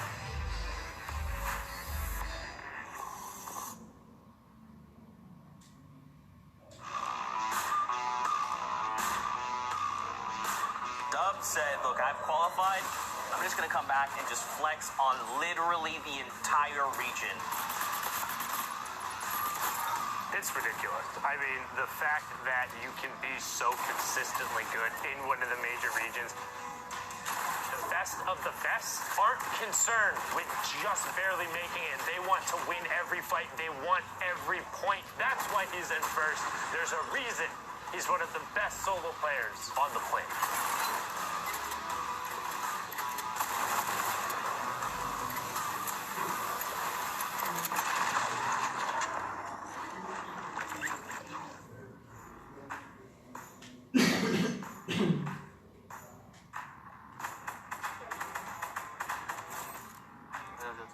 팩스폭스라고요. 저는 아시아 서버에서 이제 뉴욕 진출했고요. 이제 나이는 17살입니다. 저는 이제 위크 1에서 이제 처음에 솔로 4연승을 해가지고 초반에 이 점수를 거의 다 따가지고 그냥 후반에 맘 놓고 하고. 4 victory royales, and he averaged 8 elims. Obviously, first place. That's unbelievable. 이제 아시아는 스크림 같은 게 없기 때문에 저는 연습을 제대로 별로 못했기 때문에 와도 일단 운에 맡겨야 될 것 같습니다. Hi, New York City. Oh, okay, Factbox. I'll take you out for a good pizza. I know a couple good spots. 이제 한국에는 포트나이트 유저가 별로 없는데 진짜 응원하겠습니다.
competitive Fortnite. Final circles in competitive Fortnite are packed tightly with both action and players, all fighting to get the victory royale. Let's introduce one of the most common techniques used to outlast your opponents in those congested final zones. What is tunneling? Also known as snaking or pathing, this is when you build a protected tunnel while running away from the storm and into the next safe zone. When these safe zones get so small, this becomes very, very important, as there can be opposing players on all sides of you. Here's an example of the most basic the straight tunnel. From your base, you simply build straight towards your destination straight ahead of you, with the floor piece below your feet and above your head. This is the most basic and also dangerous version of the tunnel, since you're not covering horizontally. You're exposed from your sides. However, you save materials by doing this. The materials you spend covering your sides quickly add up. Then, if you need to go diagonally to get where you need to go, you'll often see players do the diagonal tunnel. At its most basic, it's very similar. You're just changing directions as you go. Once left, once right. This is very useful, since sometimes you'll encounter enemies that you want to get away from on the road to the victory royale, or the next safe zone is in a diagonal direction. So just change directions and move, but make sure to stay safe from the storm. Now, we talked about how you're exposed from your sides. In both versions, you can add walls to either side, or both, left and right, or even in front as well. This gets really hard, really fast, and this is why it's so impressive that not only are these high-level players tunneling so fast without error, but at the same time going for crazy plays on unsuspecting opponents to rack up elimination points as well as placement points. It's a lot to take in, and oftentimes they do things so fast that you can't even keep up. Watching players like Cease, Bizzle, Mongrel, Benji Fishy, and all the players playing in the Fortnite World Cup Online Open play from their tunnels can be jaw-dropping. So there you have it. Tunneling, one of the most important skills in competitive Fortnite. It's pretty simple at its core, but at the high pace of these congested endgames, it gets complicated. That means you need to practice, and make sure to hop in creative mode and do just that. You can practice it in the open on your own island, or use one of the many amazing pre-built training courses that creators have made. This was Balla TW, and we'll see you in game.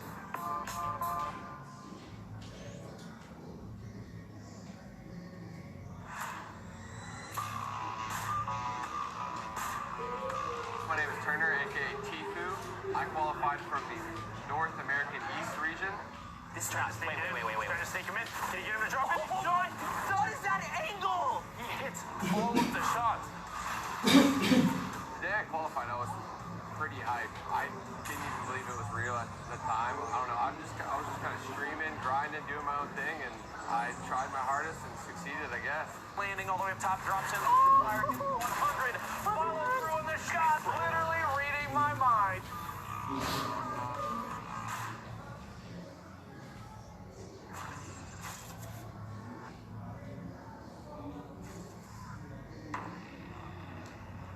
He's a special player. A generational talent. He has qualities that not a lot of young players have. He's so mature, so dedicated, very rare to see.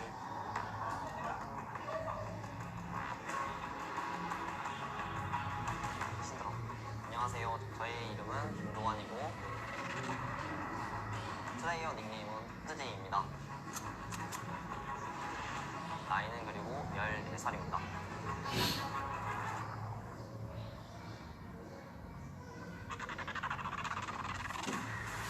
He's disciplined. Jay drops down. He's focused. That was an ambitious play. He wants to push it. What a charge through the box in there. That's what he needs to do to become the best.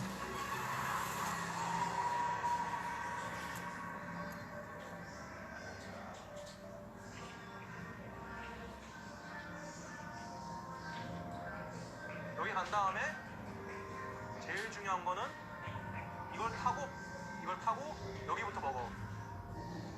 이거 지금 소개. I'm Juno. I'm the coach for T1's Fortnite division. I first met Jay when he was a free agent. He's the youngest player in our team. 저는 포트나이트 선수로서 일선에 있는 아파트에서 팀원들과 함께 부산에서 생활하고 있습니다.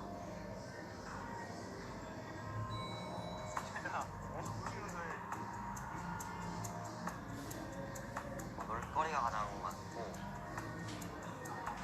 거는 가족 같고 가족보다 뭔가 좀 더 끈끈하고 좀 더 위인 그런 팀인 것 같습니다. The team really looks at Jay as the little brother that everybody wants to take care of.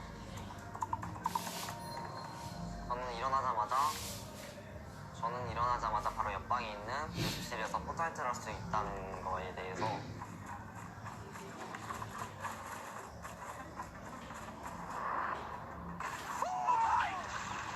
His tempo is quite a bit faster than a lot of the other players. Jay runs on forward. 아무래도 건설이라든지 편집이라든지 그런 부분이 좀 재미있어서이기도 하고 제 목표를 달성할 수 있기 때문입니다. 저는 포트나이트 게임을 시작할 때 이기자라는 목적으로 많이 시작합니다. Tags him and brings him down to the victory royale. He wants to always be creative, always change up his playstyle, and steal the tempo from his opponents.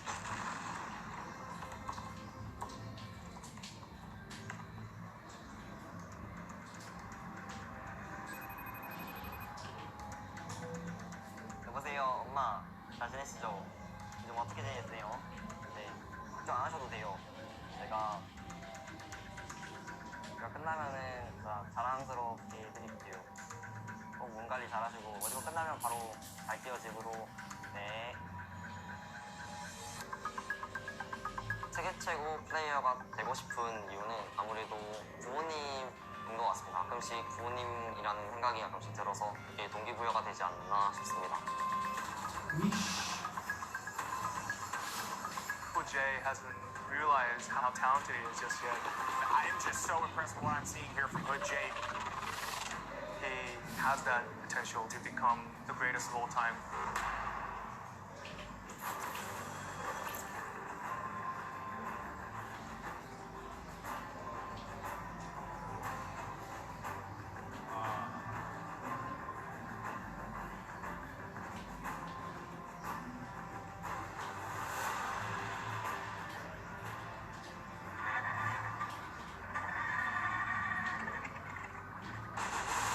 Ladies and gentlemen, it all comes down to this. Millions watching across the world. On the biggest stage. Every single player out here, an absolute gamer, Jack. We've never seen anything like this.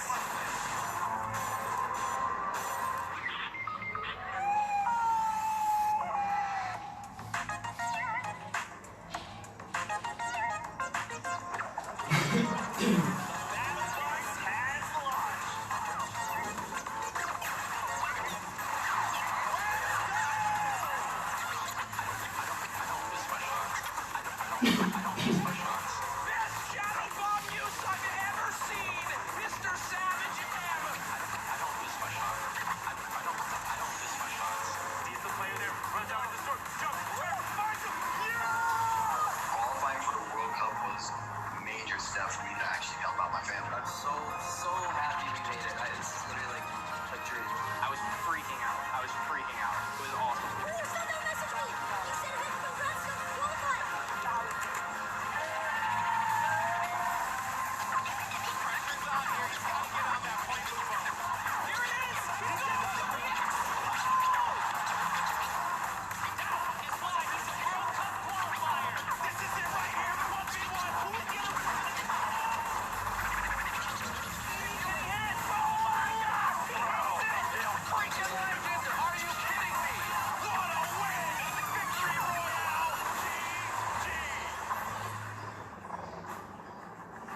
Ladies and gentlemen, huge shout out to Mike Realm. Spinning over there, guys. Give it up for him. And now we are one step closer to crowning our first Fortnite World Champions in solos. History is about to be made here, folks. And now I want to ask everyone here in the arena, are you ready? Let's do it one more time. I'm going to ask you again. Are you ready?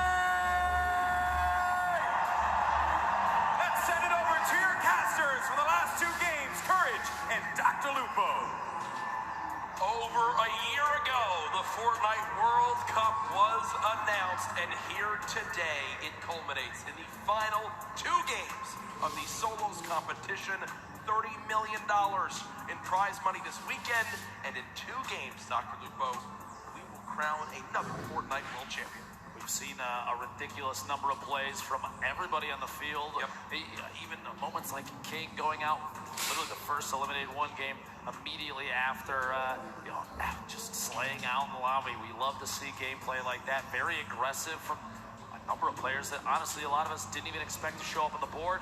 You have to remember though, every single player that has qualified for the solo finals here at the Fortnite World Cup in New York City is at the top of their game. 40 million people play through.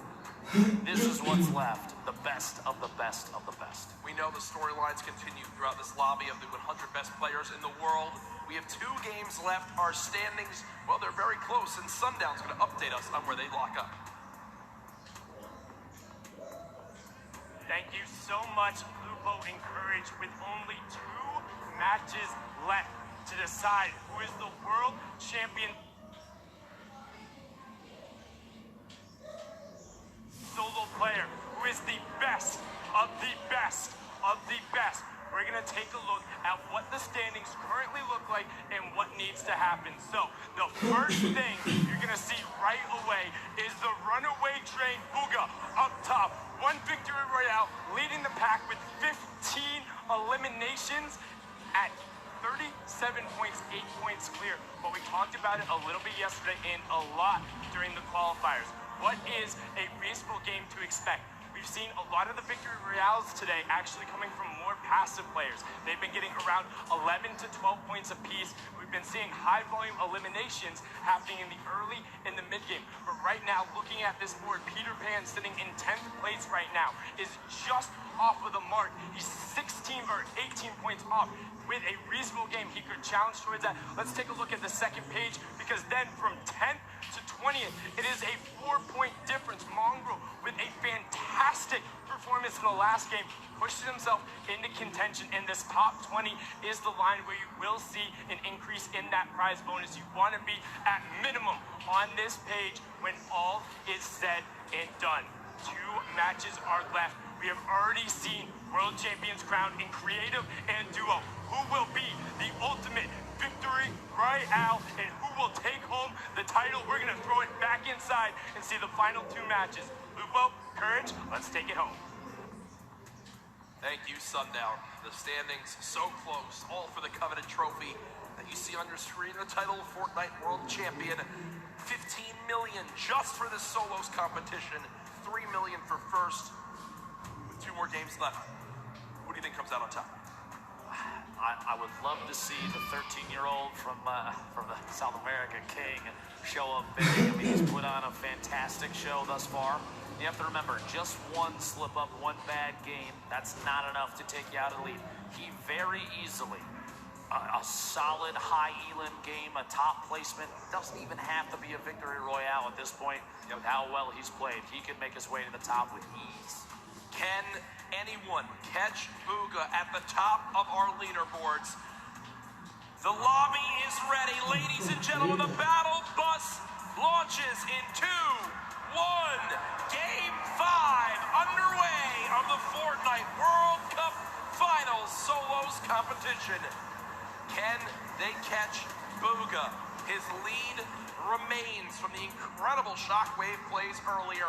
All 100 players in the biggest day of their entire lives fighting for their big share of the, well, $3 million first place. It's about $15 million in total. Last game saw him a last-minute clutch there. Took home a victory royale. We're going to watch his drop in here as well as everybody else near the top of this board. As we go into these later matches, folks, keep in mind we're going to try and keep an eye on those that are closest to contention, that world champion position. Very, very important to know that. To the board there, you see 4 of the 5 llamas in the very south edge of the map, starting in Salty, all the way down to the east of Happy Amulet. 1 more all the way to the top middle. Those getting picked up early are very, very important. A baller for Psalm already at the beginning of the game. It's like he may have been the only one to drop up here. And are you kidding me? A jug, a proxy grenade launcher. Look like sure. He's only averaging 1 elim per match. You see, but he's in second place. The values so key for placement. He's placed in the top 18 of every match. So we played 4 games. He's got placement points in every single match so far. Not Lupo. It's a big reason why he finds himself in second place. To be that consistent in this lobby, absolutely insane. Gotta break 25 to get those points. Arkram, Rux, fighting out in Westworld, as people do call it, this desert town. Arkram has had a couple games where he's just basically got fried right off the start, getting turned around right now. He was top 15 earlier. Doesn't seem to be the case anymore. Rux has gotten the better of him. A few of these previous games, having it back on him for a moment as that airstrike did come down. Don't count him out just yet, though. This drop, honestly, one of the loot heaviest in the game. You have a lot of materials as well. A player like this, he gets in good position, maybe even takes out Rux, doesn't have to fight anybody else down here. He can climb his way out of here with ease. 9 grenades in Rux's inventory. If he can somehow bait Arkram into a bad spot and use those to his advantage, it could be the thing that swings the tide in this battle.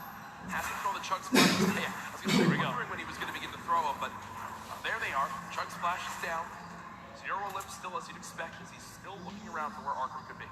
Maybe the hope to save those. We didn't have to necessarily use them just yet. Big anticipation of combat before you know it, or at least the chance of it. Let's throw those down real quick. 40 HP. Shield. These two just kind of in a stalemate at the edge of the map. Waiting to see if there's an opportunity to make a play. They are outside of the safe zone quite a bit. At some point, the zip lines or even the quad that spawns here might be the key to getting all the way into the safe zone soon. Grenades going out, but beamed. Rux takes quite a bit of damage from Arkram, and aggression begins. The build up, and he's going to try and take the high ground. Shots from Rux, no contact just yet. Have to do some damage before you know it. Only 96 HP is not going to necessarily be enough against a player with accuracy like Arkram. But he does have the combat shotgun, which is the ultimate tool in the game. Rux still at 96 health, has those grenades in his back pocket. Hasn't thrown any more yet. 15 builds still remaining. A very intense fight for these two. The shot comes through. Down to just 41 HP. Rux versus Arkram. Who can come out on top? Rux still with high ground. Arkram down below. Will he begin to throw these grenades? It doesn't appear so. Only 6 builds left. And remember, with only 2 games remaining in the competition today, this could spell disaster for their final performance. Arkram popping 1 shield. Definitely has a major health advantage, but still, height can make all the difference. As he has the combat shotgun, but looks like for now, he's back up. I was anticipating if Rux had made a tag, he got damage on Arkram down at the bottom of that building. I would have expected a push, a chance to pick up that the 50 HP or shield. He's a siphon, no damage dealt there, so Rux decides to opt his way out. King, one of our high elim players, 35 HP, gonna try and get that med kit off, but he can't quite. Time to fight it out. A little bit of a build battle and see who can take ownership of the walls. King building up and layering yet again. Oh my goodness. Shockwave. He's actually going for it. Are you kidding me? Lunezi goes down, and King back up to 85 HP. What a play. On the World Cup stage. Yeah, the kid. He just shockwaved to the sky and tried to hip-fire hand cannon his opponent. With 35 HP. Are you kidding me? With 35 health? Talk about confidence. It's such an insane play that it catches the opponent off guard. Stompy trying to push on it. I believe this is Dubs on the other side of the wall. Stompy gets the wall, gets the elim. Down goes Dubs. And also in the elimination feed, Aqua, our Fortnite world champion from yesterday, has eliminated Tifu. Match 5 out of 6, 1 left. Those players, the 16 that have already been eliminated, they still have 1 game remaining. But our current leader on the standings, Booga, down in Lucky Landing, gonna make a rotation away. Avoid any damage. At this point, gonna be the most important thing is getting ahead of the game here. As the storm is pressing on in, he's only against 1 other player down here at Lucky. The opt to rotate out to the west towards the river, probably the best one in the situation. Doesn't want to get challenged. He's got a free rotation. Tough now. Slip is right there. Without realizing it, too, he is relatively close to 2 llamas at the south edge of the map. Wonderful spot, either of them, one on his left, one on his right. I doubt he will since he's going through the low ground, but Booga, so far, man, 3 out of the 4 games have been fantastic performances. He had one where he dropped off early. Remember, he, was eliminated in the first 10 players in the game, but still keeping his lead because of how well he's performed in the other 3 games up to this point. Teak did show some aggression there for a moment, but decides to fall on back. Don't want to take this 1v1 out in the open. Would rather go continue to loot on up, earn more materials because, hey, 45 builds, you think, that's a lot, but not in any case in a competitive lobby like this. And, well, since he fell back, he's able to get himself a shot. Feeling good about that. Clicks to the feet, picking up an elimination on Nate. Down to 81 players remaining as this first circle starts to close. 52 seconds left before that happens. And this is first zone, very central on the map. No super drastic rotations need to come on through. Here's a replay from earlier on of how Aqua challenged and eliminated Tfue. Tfue goes for the slurp, Aqua gets the floor, and Tfue stands no chance, can't even fire a shot. And there's the frustration from Tfue. He knows he has not had the day he's wanted. One of the biggest names in competitive Fortnite, one of the winningest players of all time, getting shut down here at the Fortnite World Cup solo final. I would say it's definitely a different playing field than a lot of these players are used to, no matter where they hail from. It's the first time that we've had multiple regions from the entire world all play in the same lobby, the same setups. It's all on land here, so it's just a different scenario for everybody. Especially on top of that, if you have younger players that have never had playing experience, nerves can potentially play here. Actually pushing in the box, gets inside, and the elimination. Robabs goes down here in Neo tilted. And I like that a lot from Lecce, right? Because he's got 200 HP. He's already done a lot of damage to his opponent. He also does 23 white damage, HP damage to realize, wait, I have a major health advantage as Booga begins to dance on the main stage. But he pushes on it, forces the play, and says, you know what, if you have a trap, I'm still going to survive through it. You're so little HP that I know I'll eliminate you, even if I take 150 damage from the trap. Booga, I mean, I guess this is kind of the mindset he has right now. I'm in first. I've got shadow bombs, I've got a launch pad, I've got everything I need. Vanny, if you want to play this game, bro, you can play this game. But Booga dances, and his opponent says, no, thank you. No dance battle for me today, I'll back on up. It's enough to pressure him to rotate. Imagine dancing and scaring away your opponent. That's when you know you're good at the game. Whenever you dance, you scare them away too, Jack. Don't worry. 73 players remaining as Cease picks up an elimination. A reminder on the right side of your screen, the format for the day. Match 5 of 6. We have 10 points for a victory royale. You make it to top 5, it's only 7. You make it to top 15, that's 5. Top 25 is 3, and every elimination on the board is an additional point. And also keep in mind, I do big 46.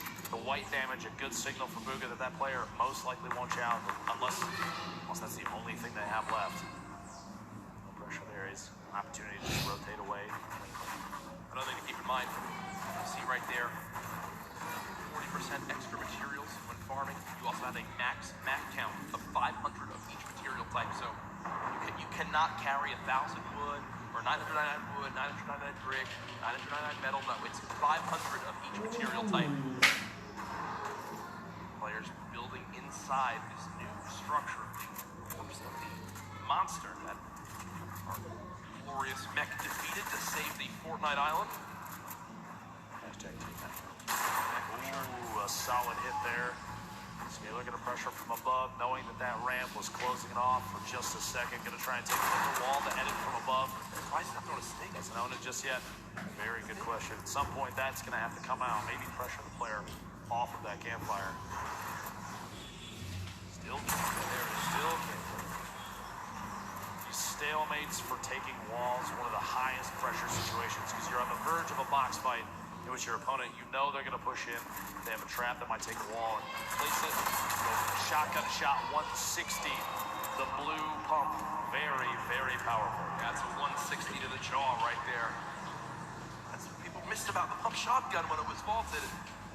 As we all know, recently was brought back into play, and for reasons like that, so good in the up-close fights. It's, for a lot of people, the one spot where it just completely outclasses all other shotguns. 4 shotguns in play right now in competitive Fortnite. Storm Surge did pop up, but it went away almost instantly as this lobby has dropped a little bit quicker as things have gone on. People maybe getting more desperate, challenging more early game fights, see if they can get an advantage. Sam, who won our 4th game, using one of these big shields, and look at the inventory right now. Big shields, chug splashes, and I like that a lot. Sam, at first, decides, you know what, let me use this big shield. I'll get the full 50 health out of it. But because his opponent interrupts it, realizes, well, what's the lesser of 2 evils? That is popping 2 chug splashes, giving myself as much health as possible, and not playing greedy. I like that from Sam, a sign of a veteran player. You got to take what you can get, and that's a perfect example of it right there. At this point, he's waiting to see if there's an opportunity to sneak a shot through on the surface inside that ramp. He doesn't own it. Every time he does a little bit of damage, he has an opportunity to replace it, and he does, in fact, take it. Push on through, get the wall, goes for the edit, put a big shot from the other side, down to 71. Those chug splashes coming in big. He might have to wait, though, that last one. Don't know if he'll have time to use it. Pressure from the player inside. Rotating down, immediately popping a hole out, and getting in his baller. Opts to not take that fight, and probably a very good call, seeing as how he took a ton of damage to the inside before he had a chance to move away. 110 total now. The baller's full HP, though. Here's Riverson. That legendary bolt sniper rifle. 175 total health. Take a bit of damage right there. Often set up on the left side of your screen in a metal box. Really, no one can be challenging that. Fully built metal. It's just something that when you see it in competitive Fortnite with how little ammo you have, you're basically like, all right, I'm not bothering you. You're set up. I'm not bothering you. Just don't peek out and shoot at me because it's almost impenetrable. It feels like with how little time you have to shoot. How common tactical shotgun up to a combat shotty, and I'm sure everyone that plays Fortnite knows just how good that is. But back over to Riverson. Well, rolling on through the river. I just have to say, I'm a little surprised that he opted to take the bolt over Shadow Bomb.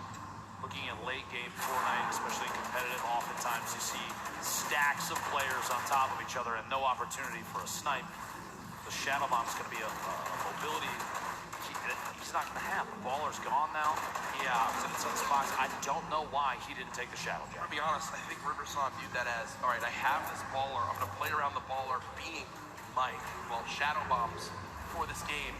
And that's not the case. That was what just happened was the worst thing that could have ever occurred for Riverson. His baller's gone. He's got no movement items left, and now he's stuck on this mountain in a box fight. Just quick note, Epic Whale is currently in 6th position. Riverson in 4th, so this is a battle at the top of the leaderboard, stuck inside a box. Now back and forth.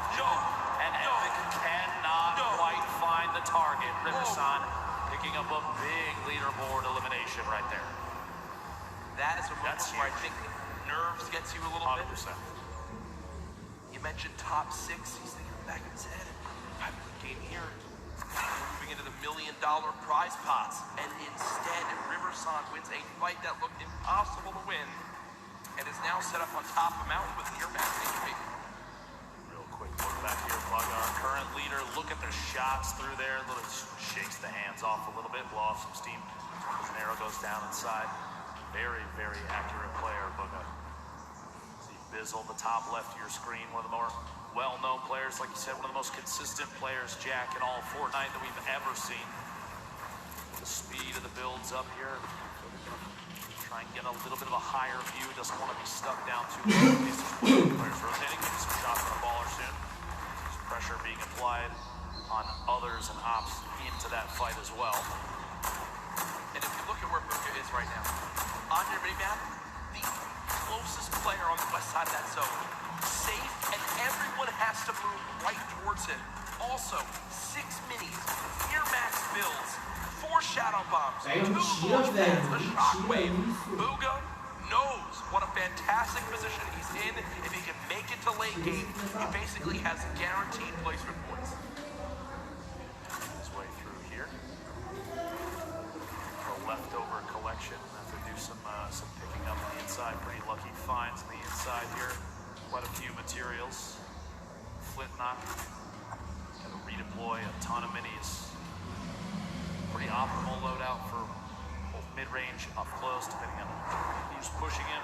Yeah, positional wise, no launch pads, no shadow bombs. Does have to slip, but as soon as he's away from that thing, flying, he can establish a base, but making a move after that's going to be tough.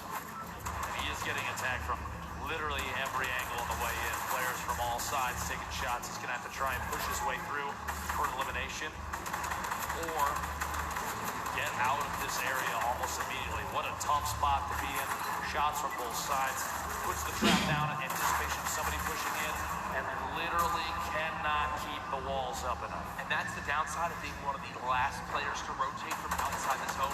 Everyone who's set up, including Booga, knows, hey, we just spray anyone. They've got to come this way. They're going to be floating right at us. If the whole lobby shoots at them, one of us is bound to get them. We're all going to get damage tags. And when the storm surge just popped up, everyone fiending for a little bit of damage to keep them above that threshold. Thankfully for the players in the lobby, only 2 more people need to drop before storm surge goes away. So don't think it'll come into play too much. All I can imagine in a situation like that right now is from the Pro-Am, Tim the Tatman getting shot at from multiple sides. Yep. It's just... Yeah, that was funny.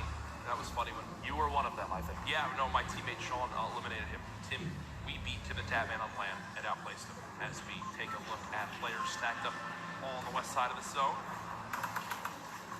What people at home don't know is that we were literally looking at Tim as we say that, which is to make sure it's better. So, launch pad used by Booga right away. With 2 launch pads with all this other movement, he just needs to survive this movement. And guess what? This is a zone on the high ground. It's directly on this mountain, so for pretty early on zone, it's going to get awkward right away. Booga has made it in, but has taken a lot of damage. Will use some minis to get back up to 150.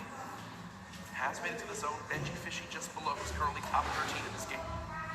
Player G still has a little bit of a high ground advantage. He's going to look back at Booga and build his way up.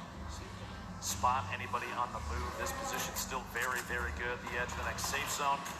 2 seconds until that pressure starts to apply, and a lot of players you see in the minimap have already started to rotate in. They're making their moves now, but shots from Booga and many others as these players are flying in. Launch pads, some shadow bombs used in situations like this, and no shield on that player. Booga right now has a total of 16 elims today. King is in second with 15. This is all it is. You just get set up in the zone, fire people who have to move to the floor. It's the common enemy. Every player in the lobby. Issa did just go down to class, and they also saw Vivid drop a couple moments ago. So nothing really from Vivid this game, unfortunately. Booga 1 elim so far. Continue to look on down. Here's the perspective of a drop coming on in.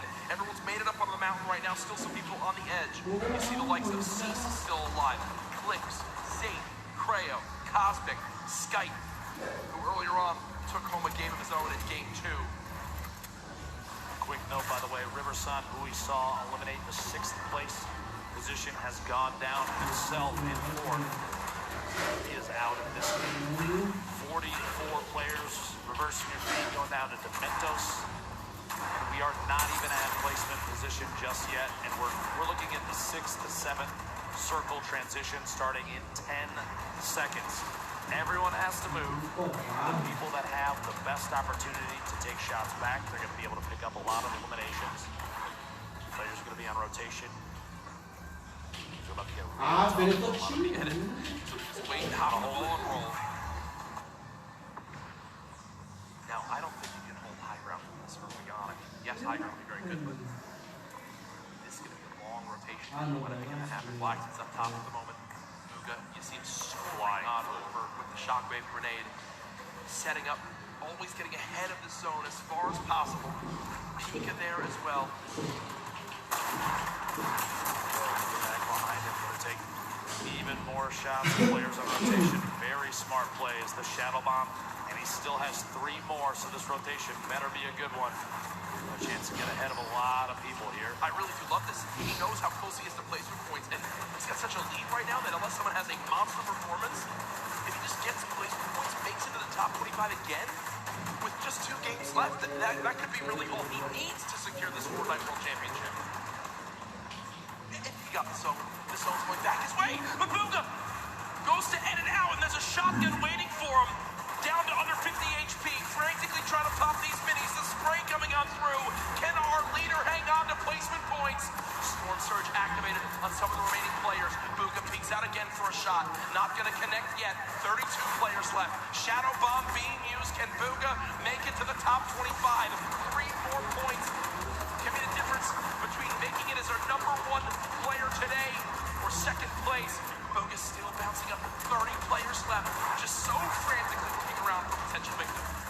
notice as soon as they're box to box, right next to the player, players like Booga will opt to build straight up. One more, 26 remaining. If one more goes down, he's going to pick up placement points. Keep an eye on the feed just to see only one elimination remains. There it is, 25. He's already into the placement points now. It's going to push him even higher on the leaderboard. Everybody left picks those points up too, but as we move, players starting to drop left and right. Sky still sitting on a baller, as well as Fatch Pika with the ultimate high ground, and Booga right in the middle, right in the thick of it. Look on the outside. That's a very smart play. In that moment, you have a baller flying up. You don't want those players to hold on to those. Taking the shots to break it out, maybe force an engagement. Only 8 builds. 15 now. Out of builds, no movement items.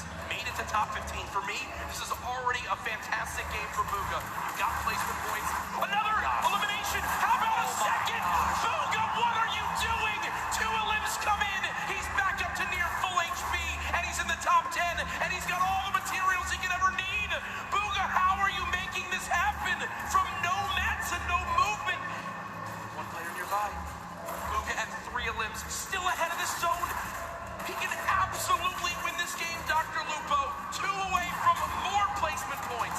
Opts to drop the extra weapons in his inventory.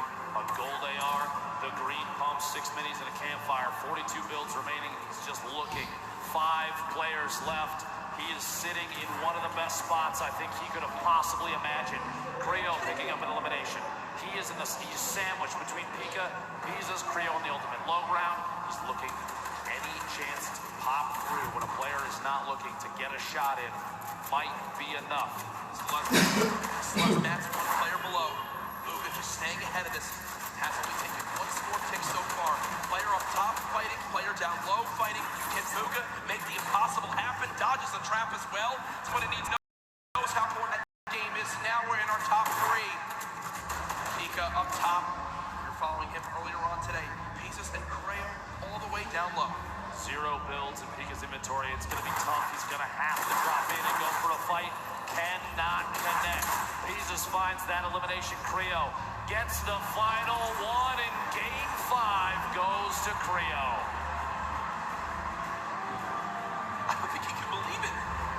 I don't know if anyone caught it at home, but what he does right there is flint knocks the opponent, hits him for that body damage, and then shoots him into the zone. Great game for Creo right there. You see repping his team. Woo, clutching on up in the end. Here it is, the final moments. The zone closing play. A fully closed zone. Creo's got to build on up. You see, health advantage was to Pieces. Pieces would win that game, but a full damage flint knock connects and swings the tide in his favor. Here it is one more time. Boom!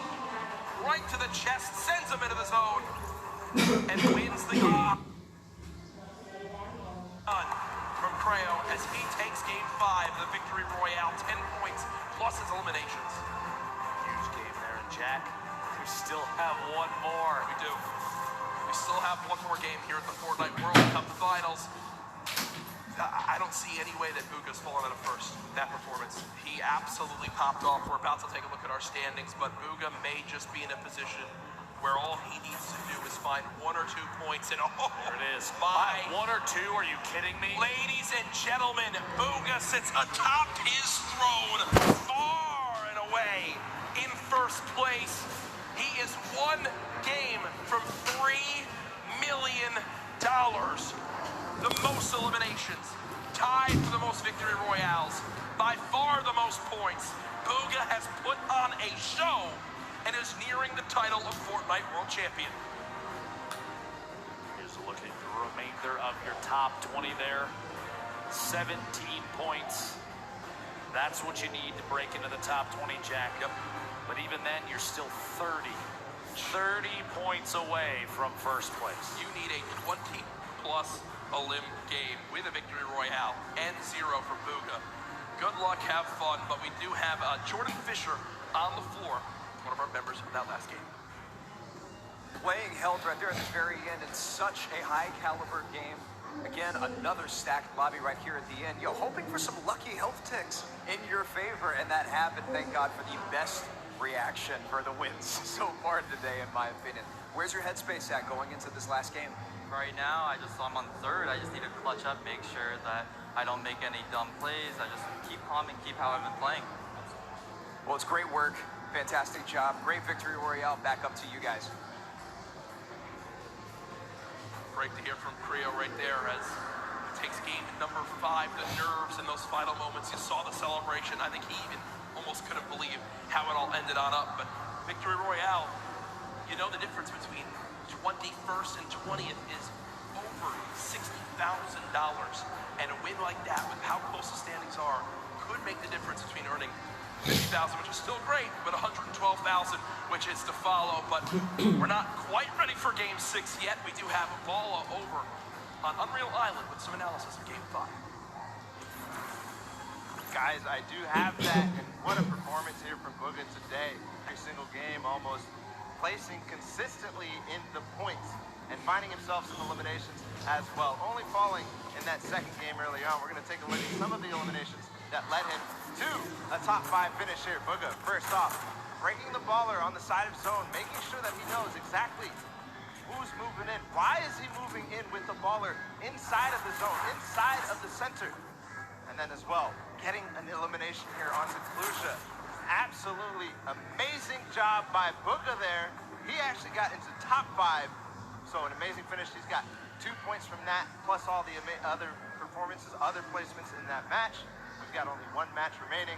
Just like you guys said, it has to be a big one for somebody to overtake Booga at this point. So Lupo, Courage, please close us out. Thank you, Balla. As you know, so much on the line here this weekend of the Fortnite World Cup, but it is not the only thing that people are excited about with Fortnite right now, Dr. Lupo. There's always so much going on, and I'm sure a lot of people in this sold-out arena know this week it's time for a new season, and it's indeed. You guys want to see the first tease for the new season of Fortnite? I guess I should show it to you. I have not seen this before. Oh!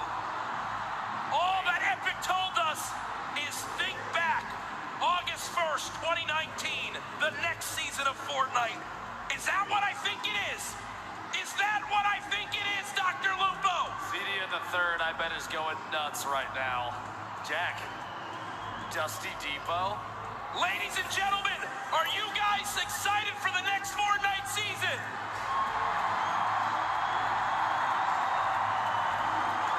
August 1st, all will be revealed.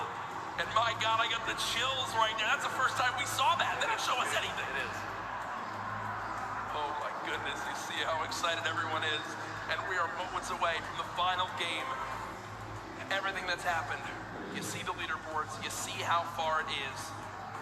You're Booga, you're up by so much. What's the rest of this lobby thinking right now? It might at this point be a battle for second place, Jack. Such a lead right now. Booga showing why he feels as though he deserves world champion. And at this point, I mean, you can't really blame him. He's playing out of his mind, playing incredibly intelligently. Positioning is key, and he's going for placement every single time. Showing why he's on top of the leaderboard.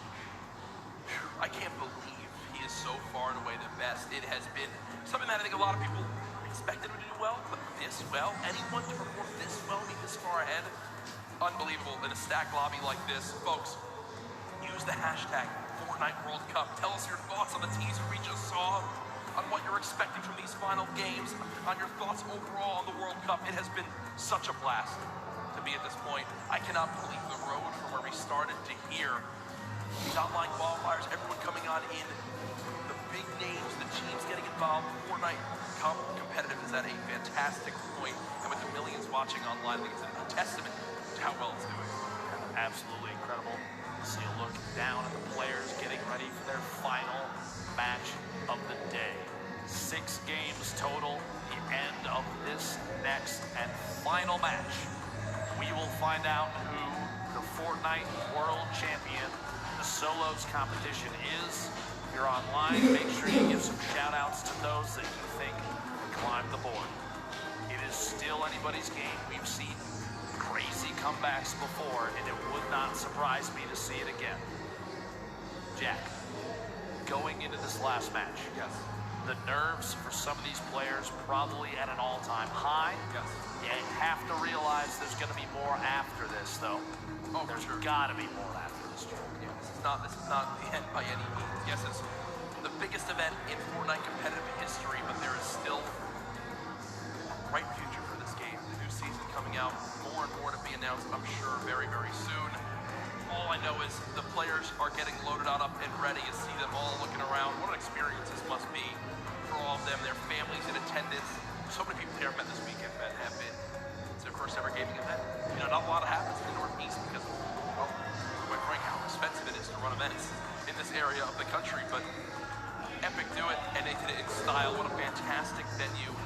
The marshmallow performance earlier, I saw how excited everyone was outside at the fan events too. It's been so cool, and I've been a part of so many competitive gaming events up to this point. It's like my favorite. My favorite. I'm saying it right now. It's touching me. I appreciate that. It is. I mean, it might just be. And that's all I know. I keep looking around, seeing everyone just excited, flowing back on in after the bathroom breaks, waiting for this last game. We appreciate your patience as we just get the lobby all set up. Want to make sure everything's all set and good to go. Remember, after this ends, if you're in the venue, don't just rush on out to get home and go back outside of the fan experience. We're going to crown our champion. We're going to crown our world champion. We want to be here for that big moment. Congratulate them. Celebrate the achievement. The trophy. How are they going to get that trophy home to the players? Because Jack, I'll give you $20 if you charge down there and grab that thing right now. I almost threw the headset down. I almost threw the headset down, and I thought, you know what? If I don't do that, my career is much more worth it, I believe. Again, you know, look at these lobbies. We played on these setups the other day. You know, you can't really creative. You can just sit there. So you're looking at the leaderboards, and we're used to in-game tournaments, right? Where you can go and see the prize pool and see how the split works. The solo and duos you see there on the screen. The solos, you know, competition is there. You click compete, and the prize pool pops up in-game at $3 million for first. And it, like, that's where it first set into me that we were actually in the World Cup final. Yeah, but it's right there on the screen in front of you. It's real. To the fan favorites, Dubs and Mega on your screen right now. And I gotta love that kid's hair.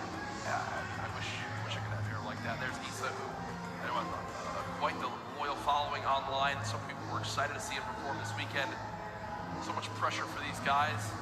Look at the fans around the venue. Everyone excited for these games to continue. I think the skins in the background, the chicken and the raptor were battling with the Thunder 6 who provided some of our fans in the venue today. Creo again, our winner from that last game. The thoughts going through his head right now must be, I've got to rise this leaderboard. I've got to get as high as possible. Reverse recently announced a member of TSM. Always seems like something's going on in Fortnite competitive.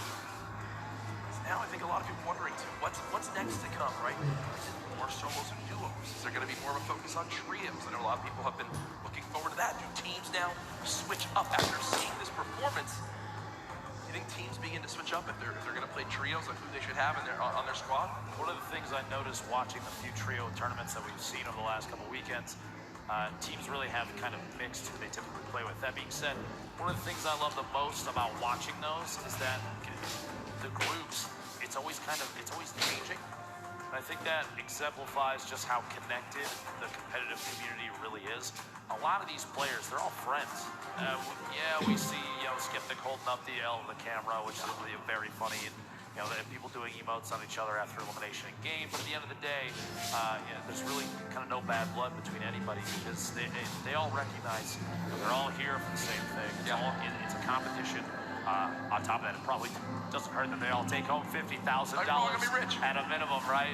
Every single player. So that definitely can't hurt. But real quick, before we move on, Jack, I just want to ask, did you ever think that any of these players, the list of names, do you think we'd see these players at this event? I mean, we've watched them grow and change over 10 weeks of qualifiers. We saw people kind of rise up out of nowhere sometimes. And on the other side of that, we have players like Tfue, who've been well known for forever. It's amazing to see the list. No, for sure. There's players that I think a lot of people expected to make it in, but didn't. All I know is there's one player who's dominated so far today. It's Booga, and Sundown is over on Unreal Island with a breakdown of how he made it to this point. Thank you so much, Lupo and Courage. And with one match left in the Fortnite World Cup final, one match to put everything on the line, the Sentinels player, Boga, has dominated the entire competition. He said from the very beginning, I don't care what's going on. I'm going to do me. I'm going to challenge every single player. I'm going to play aggressively. I'm going to look to get in their faces, get in the end game. The player who qualified from the start made a name for himself after the host and continuing running through. Let's take a look into some of his eliminations and how he's been able to build himself a 15-point lead over the best of the best in the world, and he's doing it by intelligent rotation, getting to the far side of the zone, and then hitting his shots. Kid, Boga says, bring the rest of the lobby on. I'm looking to go aggressive. We talked about King and his shoot-first mentality, but the difference between King and Boga is Boga chooses his spots when to go. He knows when he needs to hold off, when he needs to be safe for a second, and when he can go aggressive. You see him stall just for a minute there against Creo, who's pushing in to the top three, and he is able to execute the game plan, come up with the victory royale, and keep pushing forward. Now again,